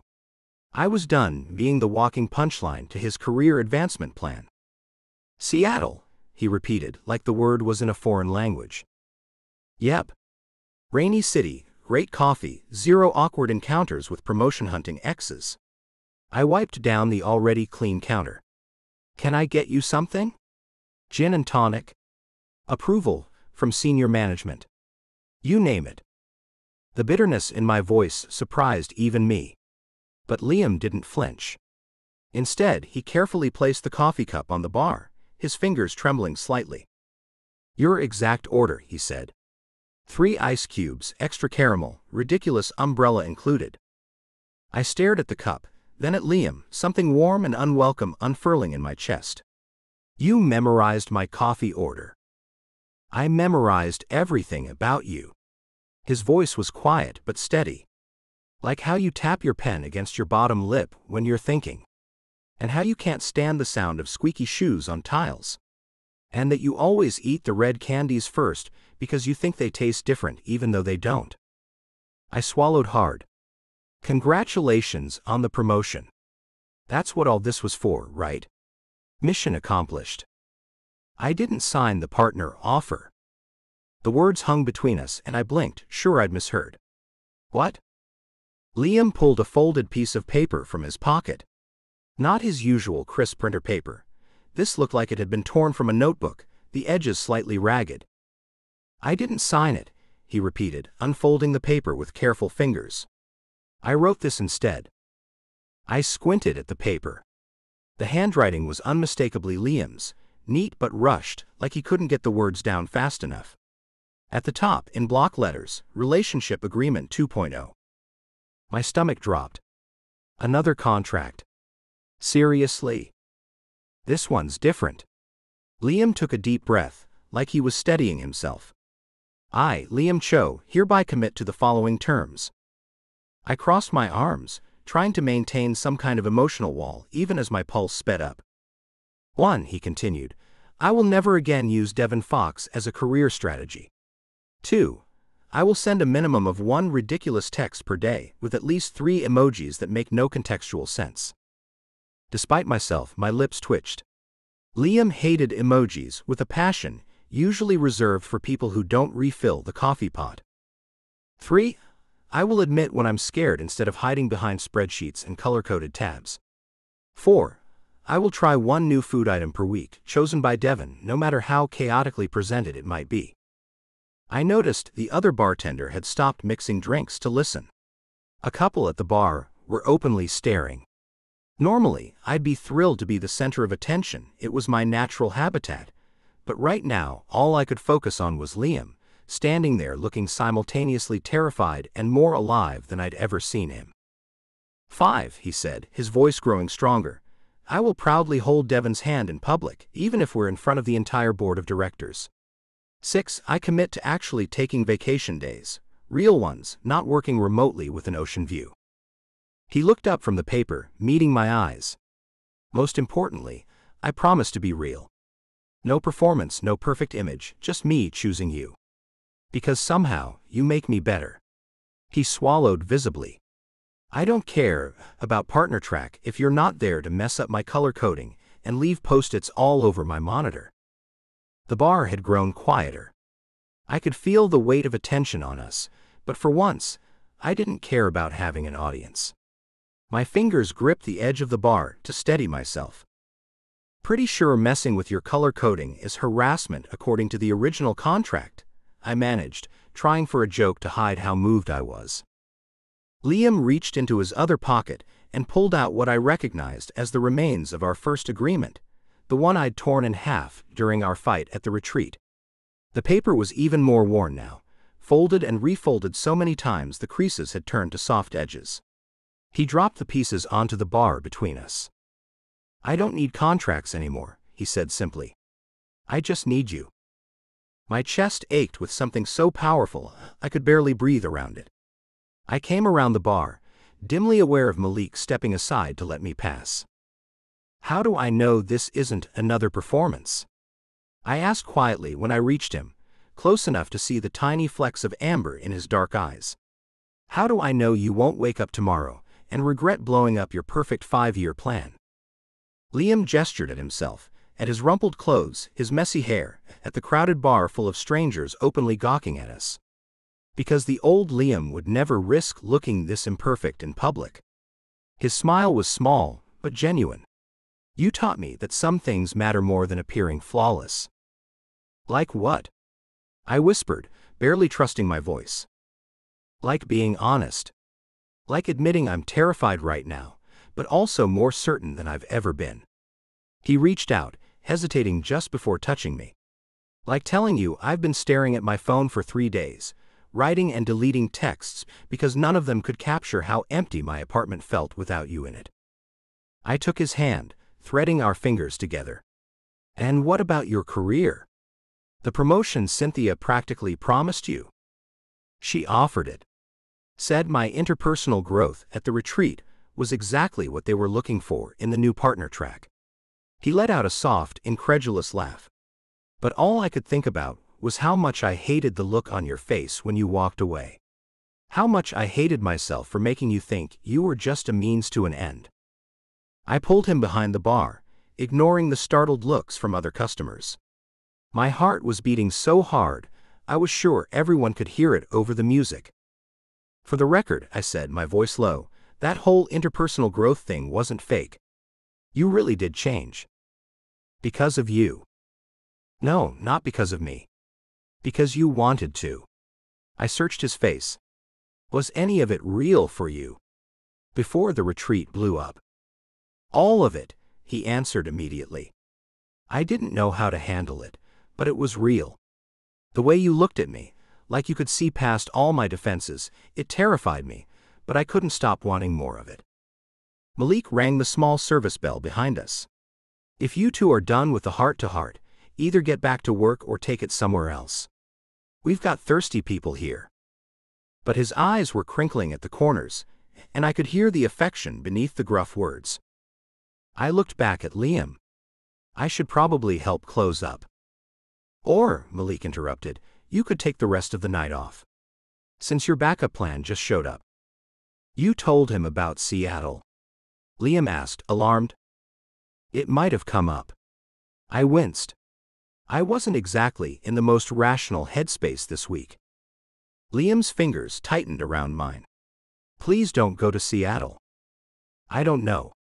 I hear they have excellent spreadsheet software up there." I tried to keep my tone light, but my voice wavered. "What am I staying for, Liam? A real relationship? Or just a better scripted version of what we had before?" Instead of answering, Liam pulled me closer and kissed me, a real kiss with no audience that mattered, no retreat scorecards, no pretending. His lips were warm and insistent against mine, one hand sliding into my hair, as the other gripped my hideous Hawaiian shirt like he was afraid I might disappear. Malik rang the bell again, louder this time. "Finally," he muttered as a smattering of applause broke out around us. I broke the kiss just enough to whisper against Liam's lips, "For the record, I think you look perfect right now." His smile was everything, slightly crooked, completely genuine. Even with the wrinkled shirt? Especially with the wrinkled shirt. I pulled him back in, feeling his smile against my lips as we kissed again, the pieces of our torn-up contract scattered beneath our feet as we started something entirely new and completely real. "Rule 7, Liam murmured between kisses. "I will always kiss Devon like this. Like nothing else matters." Malik coughed pointedly behind us. "And Rule 8, get a room that isn't my bar." I laughed against Liam's mouth, feeling lighter than I had in days. "Maybe ever." "You heard the man," I said, tugging him toward the door. "I think we have a real relationship to figure out." Liam followed willingly, his hand tight in mine. Does this mean you're not going to Seattle? I stopped at the door, turning to face him. Depends. Does that ridiculous text rule start tonight? Because I want at least 5 incomprehensible emojis before midnight. His laugh, the real one, not the polite chuckle he used at work, echoed in the night air as we stepped outside. Deal.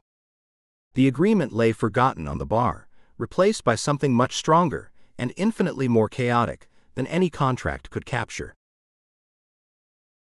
Chapter 13, Devon. Don't make it weird. I straightened my tie in the mosaic office bathroom mirror, smoothing it down with mechanical precision. After all these months, the ritual still calms me, though everything else has changed. I notice the tiny pattern on the silk, miniature yellow umbrellas that remain invisible unless someone looks closely enough. Devon found it online and had it shipped overnight just to make me laugh. For your rainy days, he'd said, eyes dancing with that mischief I'd once found so irritating. Now the sight of those hidden umbrellas makes me smile. Looking sharp, Cho. I glance up to find Devon leaning against the doorframe behind me, reflected in the mirror with his eternal iced coffee in hand. Today's cup is adorned with 3 small paper umbrellas stuck into the lid instead of the usual one. He's wearing dark jeans and a navy blazer over a crisp white shirt, no tie, top 2 buttons undone in that careless way that still somehow looks deliberate. I've learned it's not careless at all. Devon thinks about presentation as much as I do.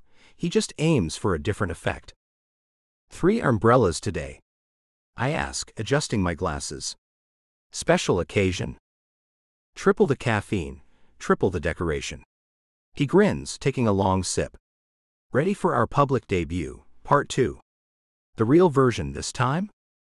The warmth in his eyes when he looks at me still causes that flutter in my chest, the one I spent weeks trying to diagnose before accepting it as a permanent condition. Devon Fox effect. Symptoms include increased heart rate, spontaneous smiling, and a catastrophic failure of my ability to maintain emotional distance. As ready as I'll ever be, I reply, running a hand through my hair one final time. Everyone's been surprisingly decent so far. That's because they're terrified of you. Devon pushes off from the doorframe and steps closer, lowering his voice. The great Liam Cho, who turned down a partnership track to follow his heart. You're practically a corporate fairy tale now. I roll my eyes but can't hide my smile. Hardly. Tori told me 3 people in accounting have started taking longer lunch breaks because of you. You're a workplace revolutionary. Please stop. Never. There's that smile again, the one that starts in his eyes before it reaches his mouth. He reaches out to straighten my already straight tie, his fingers lingering at my collar. Let's go be real in public. We walk into Mosaic's monthly happy hour, side by side. We're not touching, but close enough that our shoulders brush occasionally. I'm aware of the subtle glances and whispers as we enter. My dramatic exit 3 months ago, followed by my return on much different terms, has become the stuff of office legend. I declined the partner track position Cynthia offered, instead proposing a redesign of the client relations department that would let me build something without sacrificing everything else. Something or someone. They're still talking about it, I mutter. Devon shrugs, unconcerned. Let them. It'll give them something to do besides pretending to work from 3 p.m. on Fridays. The office lounge has been transformed with the usual happy hour setup, high-top tables, a makeshift bar, and trays of appetizers arranged in a pattern so precise I suspect Jordan's involvement. Soft jazz plays from hidden speakers, and the late afternoon sun streams through the floor-to-ceiling windows, painting everything golden. Liam. Devon. Jordan spots us immediately, abandoning a conversation mid-sentence to bound over like an enthusiastic Labrador. He's wearing khakis and a bright blue t-shirt emblazoned with "Love Wins" in rainbow letters. The shirt is new, but the excessive enthusiasm is pure Jordan. My favorite couple, he exclaims, pulling us both into an unexpected group hug before we can defend ourselves. I knew you two were perfect for each other from day one. Did you now? Devon asks, amused. Absolutely, Jordan nods vigorously. The chemistry during those trust falls at the retreat. Electric. I told HR, not officially, of course, that would be inappropriate, but I said, those two have the kind of connection you can't fake. He pauses, then adds with a theatrical wink, even though you were totally faking it at first. I freeze. What? Jordan lowers his voice to a stage whisper. Oh, come on. I'm in our. I notice things. Like how you couldn't even look at each other in the welcome meeting, then suddenly you're madly in love. Plus, Devon kept calling you babe, but never looked you in the eyes when he said it. He taps his temple. Observation skills. Very important in human resources. Devon chokes slightly on his coffee. Jordan. Don't worry, Jordan claps a hand on each of our shoulders. I think it's even more romantic this way. Fake dating that turns real. That's like the ultimate meet cute. I've already suggested it for next year's team building exercise.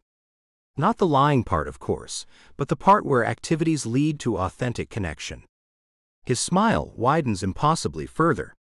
Anyway, drinks are over by the window, and I made special name tags for everyone with their love language listed. Find yours on the table. He rushes off to greet another group, leaving us momentarily speechless. He knew, I finally manage. The whole time. Devon shakes his head, laughing quietly. I told you those trust falls were a mistake. Nobody falls that dramatically in real life. In my defense, I'd never done a trust fall before. Yes, I realized that when you nearly took out 3 colleagues trying not to land on me. Devon's eyes sparkle with humor. Though I maintain you were just afraid of having feelings. No comment. As we make our way across the room, I catch Tori's gaze. She's standing by the windows in a sleek charcoal dress, looking every inch the future partner she's destined to become. She raises one perfectly arched eyebrow, then lifts her glass in a small toast. The gesture feels like approval, and I nod back, surprising myself with how little I now care about her or anyone's opinion of my choices. We settle at a high-top table with minimally embarrassing name tags. Devon's declares his love language is acts of service, which is accurate enough to make me wonder if Jordan really does have hidden depths. Mine claims quality time, which makes Devon snort. What? I demand.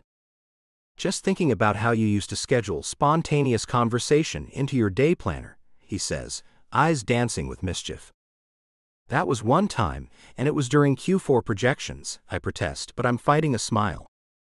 Under the table, Devon's hand finds mine, not for show, not to convince anyone, just because he wants to. His thumb traces small circles on my palm, and the simple touch grounds me in a way my color-coded planner never could. So, he says, lowering his voice. How long do we have to stay before we can sneak out? Minimum 1 hour. We've been here approximately 7 minutes. He groans dramatically. Your internal clock is both impressive and deeply unsexy. You weren't complaining about my timing last night, I murmur, and have the satisfaction of seeing his eyes widen slightly. Mr. Cho, a cool voice interrupts. Mr. Fox. Cynthia Leung stands before our table, impeccable as always in a tailored gray suit. Winston the pug is tucked discreetly under her arm, wearing what appears to be a miniature bow tie. I straighten automatically. Ms. Leung, I reply. Nice to see you, and? Winston, at the happy hour. She nods, her expression giving away nothing. The marketing department tells me your new approach has increased client engagement by 20%. Yes, I confirm. The integrated model allows for more collaborative. Connection builds loyalty, she interrupts, the slight curve of her mouth suggesting she's not just talking about work metrics. A valuable lesson. Her attention shifts to Devon. Mr. Fox. I understand you've taken over the creative direction of the Thompson account. Devon nods, his hand still firmly in mine under the table. Yes, we pitched them on a complete rebrand last week. They're happy with the direction. Good. She strokes Winston's head absently. Your team tells me you've become more structured in your approach. Project plans, scheduled check-ins. I'm trying new things, Devon admits with a sideways glance at me. Turns out a little organization doesn't actually kill creativity. And a little spontaneity doesn't cause the universe to collapse, I add. The tiniest smile touches Cynthia's lips. Growth is essential. For individuals and companies alike. She allows Winston to lick her fingers. Carry on. The charcuterie board is particularly good tonight. She moves on, leaving a trail of subtle perfume and unspoken approval. Did Cynthia Leung just give us her blessing? Devon whispers. I think she just complimented our professional development, I say, but I'm smiling too. The happy hour flows around us. I watch as Devon launches into an animated story about our disastrous attempt at cooking dinner together the night before, complete with wild hand gestures. His eyes light up when he describes how I'd tried to follow a recipe with mathematical precision, while he'd insisted on improving it with random spices. And then, he tells our growing audience, Liam looks at the smoke detector like it personally insulted his spreadsheets and says, dead serious, I believe we have triggered an unexpected exception in the cooking algorithm. Everyone laughs, and I find myself laughing too, not embarrassed but somehow proud of giving Devon this material. I notice how colleagues who used to dismiss him as unserious now lean in to catch every word, drawn to the warmth and energy he's always had but they never bothered to see. When the group disperses for more drinks, Devon turns to me with a quizzical expression. You're staring. I don't look away. I like watching you be you, I admit quietly. No contract required. His smile in response is bright enough to power the entire office. Careful, Cho. Someone might think you've developed feelings. Catastrophic emotional compromise, I agree solemnly. Terminal case. He laughs, a sound I once found disruptive and now find essential. Want to get some air? Jordan's about to start karaoke, and I love you too much to make you endure that. The casual I love you still catches me off guard sometimes. How easily he says it, how completely he means it. I nod, and we slip through the glass doors onto Mosaic's balcony. The San Francisco skyline spreads before us, early evening light painting the buildings gold and rose. The air is cool but not cold, carrying the scent of the bay. For a minute we just stand there, shoulders touching, watching the city. I think about how many times I stood on this same balcony alone, plotting my next career move with mathematical precision, never once considering that happiness might require a different equation entirely. I've never been happier, I confess, the words feeling foreign but true on my tongue. Even though my 5-year plan is completely derailed. Devon laughs, turning to face me. He reaches for my tie and gently tugs me closer. Are you saying life without a proper Gantt chart isn't the disaster you anticipated? The data suggests spontaneity has certain, unexpected benefits. His eyes soften. Promise me one thing, he says, suddenly serious. Promise you'll let go of the plan sometimes. The best parts of life happen off spreadsheet. His gaze searches my face, still holding a hint of vulnerability that catches in my chest. I'm about to answer when my phone buzzes in my pocket. Without looking, I know exactly what it is. The 4:30 p.m. calendar alert for the Team Sync meeting I'd set up last week. 3 months ago, I would have excused myself immediately, would have considered it non-negotiable. I pull out my phone, glance at the screen, then look back at Devon. His expression is resigned, already prepared for me to choose the meeting. Instead, I make a show of silencing the notification and slipping the phone back into my pocket. How about we skip the meeting and get a real drink at the Fox and Fig instead? I suggest. The surprise and delight that blooms across his face is worth every disrupted schedule, every deviation from my carefully plotted course. His hands find my waist, pulling me slightly closer. Who are you and what have you done with Liam Cho? He asks, eyebrows raised in mock suspicion. I'm still me, I reply, straightening his collar out of habit. Just the version that knows what matters now. And what matters? There's that vulnerability again, the one he hides so well from everyone else. I take his hand, lacing our fingers together. This Us. Not pretending anymore, not to others and not to ourselves. Devon's smile softens. Well, when you put it that way.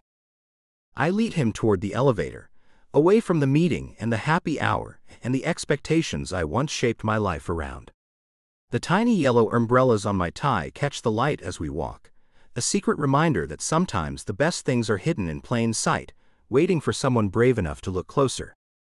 As the elevator doors close behind us, Devon leans in to kiss me quickly, tasting of coffee and possibility. For the record, he murmurs, I would have signed that ridiculous contract again in a heartbeat. I laugh, feeling lighter than I ever thought possible. For the record, I'm very glad you won't have to. We step out of the building and into the evening, hand in hand, leaving the perfect plan behind for something infinitely better, something messy, unscripted, and absolutely real. Epilogue, Relationship Debrief, Final Slide, Devon.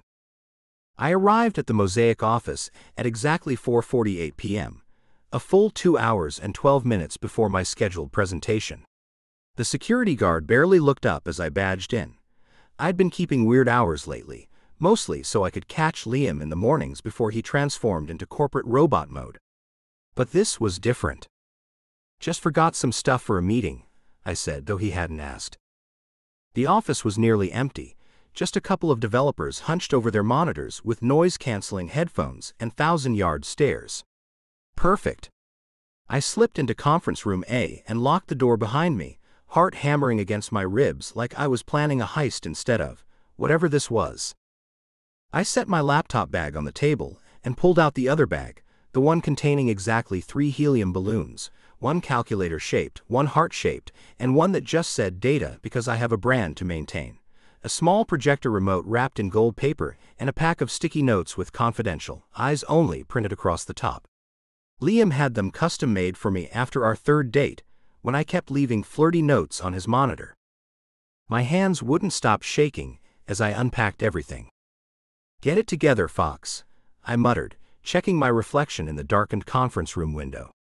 I'd actually worn a real blazer, not my usual rolled-up sleeve situation, but a proper tailored one that had been hanging in my closet with the tags still on for 2 years. I'd even attempted to tame my hair, though it was already starting to rebel. I connected my laptop to the projector and pulled up the presentation I'd been secretly working on for a week. The title slide glowed on the wall, Q1 Relationship Report, Devon and Liam Beta Couple Launch in Liam's favorite font, Calibri, because he's a monster who believes in defaults. When the projector was aligned perfectly, I stood back and took a deep breath. It was ridiculous, this whole setup. But then again, so was our entire relationship. From that first day when Liam had panic blurted that I was his boyfriend, to the absolutely insane contract he'd drafted, which I'd signed with doodles and emojis just to watch his eye twitch, to the retreat disaster that had somehow turned into the best thing that ever happened to me, we'd never done anything the conventional way. That first real kiss in the labyrinth still played on repeat in my dreams. The way Liam's voice had cracked when he finally told me the truth, that he remembered everything about me, that he didn't want to fake anything anymore. How the moonlight had caught in his eyes right before he leaned in. And now, 3 months later, here I was, about to make the biggest presentation of my life to an audience of 1. I checked my phone, 6:12 p.m. Still plenty of time to spiral into anxiety. I pulled up my messages and typed out a text to Liam. Need you in conference room A at 7 p.m. Important relationship deliverable due. I added the spreadsheet emoji as a finishing touch, knowing it would simultaneously annoy and intrigue him. The response came back almost immediately. Will arrive at 6:58. Bringing notes. I laughed, despite the butterflies demolishing my stomach. Of course, he would specify the exact minute. Of course he would bring notes. God, I was in deep. For the next 40 minutes, I paced the conference room, occasionally stopping to adjust a slide or reposition the balloons. I ran through my talking points, practicing the transition from corporate jargon, which I knew would make him roll his eyes, to the real point of this whole charade. Malik had nearly choked on his beer when I'd explained my plan last night. Let me get this straight, he'd said from behind the bar at Fox and Fig. You're going to tell him you love him. Via PowerPoint? It's a very robust deck with supporting data visualizations, I'd corrected. And Excel integration. That's extremely on-brand but also incredibly risky, Malik had said, shaking his head. But then again, so is everything about you two. And he was right, this was exactly who we were. I spoke Liam's language of spreadsheets and data points, and he'd learned to translate my chaos into something that made sense to him. We balanced each other. Or unbalanced each other in the best possible way. At 6:57 p.m., I heard the click of dress shoes on tile. My heart leapt into my throat. I quickly dimmed the lights, smoothed down my hair one more time, and glanced down at my mismatched socks, one with tiny calculators, one with red hearts. A final touch of Devon-ness to balance out the uncharacteristically formal blazer. I positioned myself at the head of the conference table, attempting to channel my best Liam impression. Straight posture, serious expression, zero fun allowed. The door opened exactly at 6:58 p.m., and there he was, Liam Cho in all his perfectly pressed glory, briefcase in one hand, a slight furrow in his brow as he took in the darkened room and the projection on the wall. Devon, he said, closing the door. What's going? His gaze caught the title slide, and I watched his expression shift from puzzlement to understanding to something softer that still made my chest tighten every time I saw it. Is this an actual presentation about us? The hint of amusement in his voice gave me courage. Please take a seat, Mr. Cho, I said in my most formal voice. We have a full agenda to cover, and I know how you feel about efficiency. A smile tugged at the corner of his mouth as he set his briefcase down and took a seat at the table. I'm intrigued. Proceed. I clicked to the first slide, a dramatic opening animation that I knew would make him wince. I'd added extra swooshing effects just for him. As you can see from our Q1 metrics, I began in my most exaggerated corporate voice, we're exceeding all KPIs in the affection vertical. I used the laser pointer to indicate a dramatically ascending graph labeled Unexpected Affection Growth, with data points like first real handhold and kitchen counter makeout session. Liam's eyes widened at that last one. Devon, is this? Questions will be taken at the end of the presentation, I interrupted, clicking to the next slide. Now, if you'll direct your attention to this pie chart showing the % of time Liam blushed over the past 90 days. I continued through my meticulously prepared slides, watching Liam's reactions carefully. The slight blush when I showed the largest segment of the pie chart labeled When Devon Touches His Neck, 28%. The genuine laugh at the bar graph comparing coffee consumption versus sexual tension, with a note that both peaked simultaneously during our third date at the Museum of Modern Art. My confidence grew with each slide, especially when Liam leaned forward during my competitive analysis, showing stick figures of us versus other couples we knew.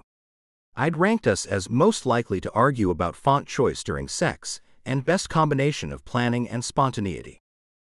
This research methodology seems questionable, Liam commented, but his eyes were bright with amusement. I used very sophisticated algorithms, I assured him.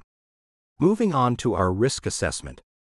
I clicked to a slide titled Relationship Vulnerabilities, and the mood in the room shifted subtly. The slide showed a simple list. Devon talks too much when nervous. Liam retreats when emotional. Both afraid of being too much, not enough. Geographic proximity to ex-partners. Devon's inability to follow a recipe. Liam's unhealthy relationship with his label maker. Liam's smile faded slightly as he read through the list, and I felt my own confidence waver. But I pressed on, clicking to the next slide, Mitigation Strategies. Active listening, Devon. Verbal processing of feelings, Liam. Regular reassurance. Cooking lessons, Devon. Scheduled spontaneity, compromise. Continued physical affection research. I'm particularly invested in that last bullet point, I added, which earned me the smile I was hoping for. A few more slides followed. A SWOT analysis of our communication styles, a scatter plot of arguments versus makeup sessions, with a trend line showing positive correlation, and a heat map of our date locations across the city. Then I reached my final section. My mouth went dry. In conclusion, I said, my corporate facade slipping as my voice softened, our relationship has outperformed all projections. I clicked to a simple slide with just 3 words, I love you. The room went silent, except for the soft hum of the projector. Liam's face was utterly still, his eyes fixed on those 3 words projected 6 feet tall on the wall. I shrugged, suddenly feeling more exposed than I'd anticipated, despite the playful format. That's the whole pitch. End of quarter, I said, trying to sound casual but hearing the vulnerability in my own voice. Feedback welcome, but a mostly positive feedback would be preferred at this juncture. Liam didn't speak immediately. I could feel my heart trying to escape through my throat. Had I miscalculated? Gone too big too soon? Was this another case of Devon Fox being too much? But then Liam stood up. Not abruptly, but with that deliberate grace that still made my breath catch. He walked to the front of the room where I stood, his eyes never leaving mine. He reached into his briefcase and pulled out a slim black folder. The kind he used for his most important client presentations. I'd like to offer a counterpoint, if I may, he said, his voice steady but with an undercurrent I couldn't quite read. My stomach dropped. A counterpoint? To I love you. There's no good counterpoint to that. But Liam opened the folder, revealing his own printed presentation, meticulously formatted, of course, with color-coded tabs and what looked like an actual table of contents. He flipped through several pages, then turned the folder toward me. The page he showed me was simple and stark in typical Liam fashion. It contained just 2 words in bolded calibri, me too. I stared at it, uncomprehending for a moment. Then understanding crashed over me like a wave. You made a whole presentation just to say me too? I asked, voice catching. Liam's lips curved into that rare, uninhibited smile that still felt like a gift every time I saw it. Well, this is just the executive summary, he said, tapping the folder. The full deck includes extensive research and supporting documentation. Of course it does, I laughed, feeling lightheaded with relief. Though I would have used a more professional font, he added, gesturing to my slide with its playful typography. I couldn't help it. The laughter that burst out of me was as much relief as joy, echoing in the empty conference room. I grabbed his perfectly crisp shirt collar and pulled him toward me. Font critique. Really? That's what you're going with right now? I asked, close enough to feel his breath on my face. I thought it was constructive feedback, Liam murmured, but his hands were already sliding inside my blazer, warm against my sides. Your presentation is noted and accepted for review, I said, mimicking his formal tone. But I might need additional clarification on some key points. Happy to provide it, he replied, and then his mouth was on mine, familiar and perfect and still somehow new every time. When we finally pulled apart, I rested my forehead against his. So this means you're in on the whole love thing, right? Just confirming for the minutes. Liam reached past me and clicked my presentation forward to a blank slide. He picked up a marker from the conference table and wrote in his precise handwriting, approved, L. Cho, with the current date and time. That official enough for you? He asked, setting the marker down. I don't know, I said, pretending to consider it. I think I'd prefer that in triplicate, with your signature on each. He cut me off with another kiss, and I decided the paperwork could wait. After all, we had all the data we needed. Thank you for listening. Please subscribe, leave a comment, and review.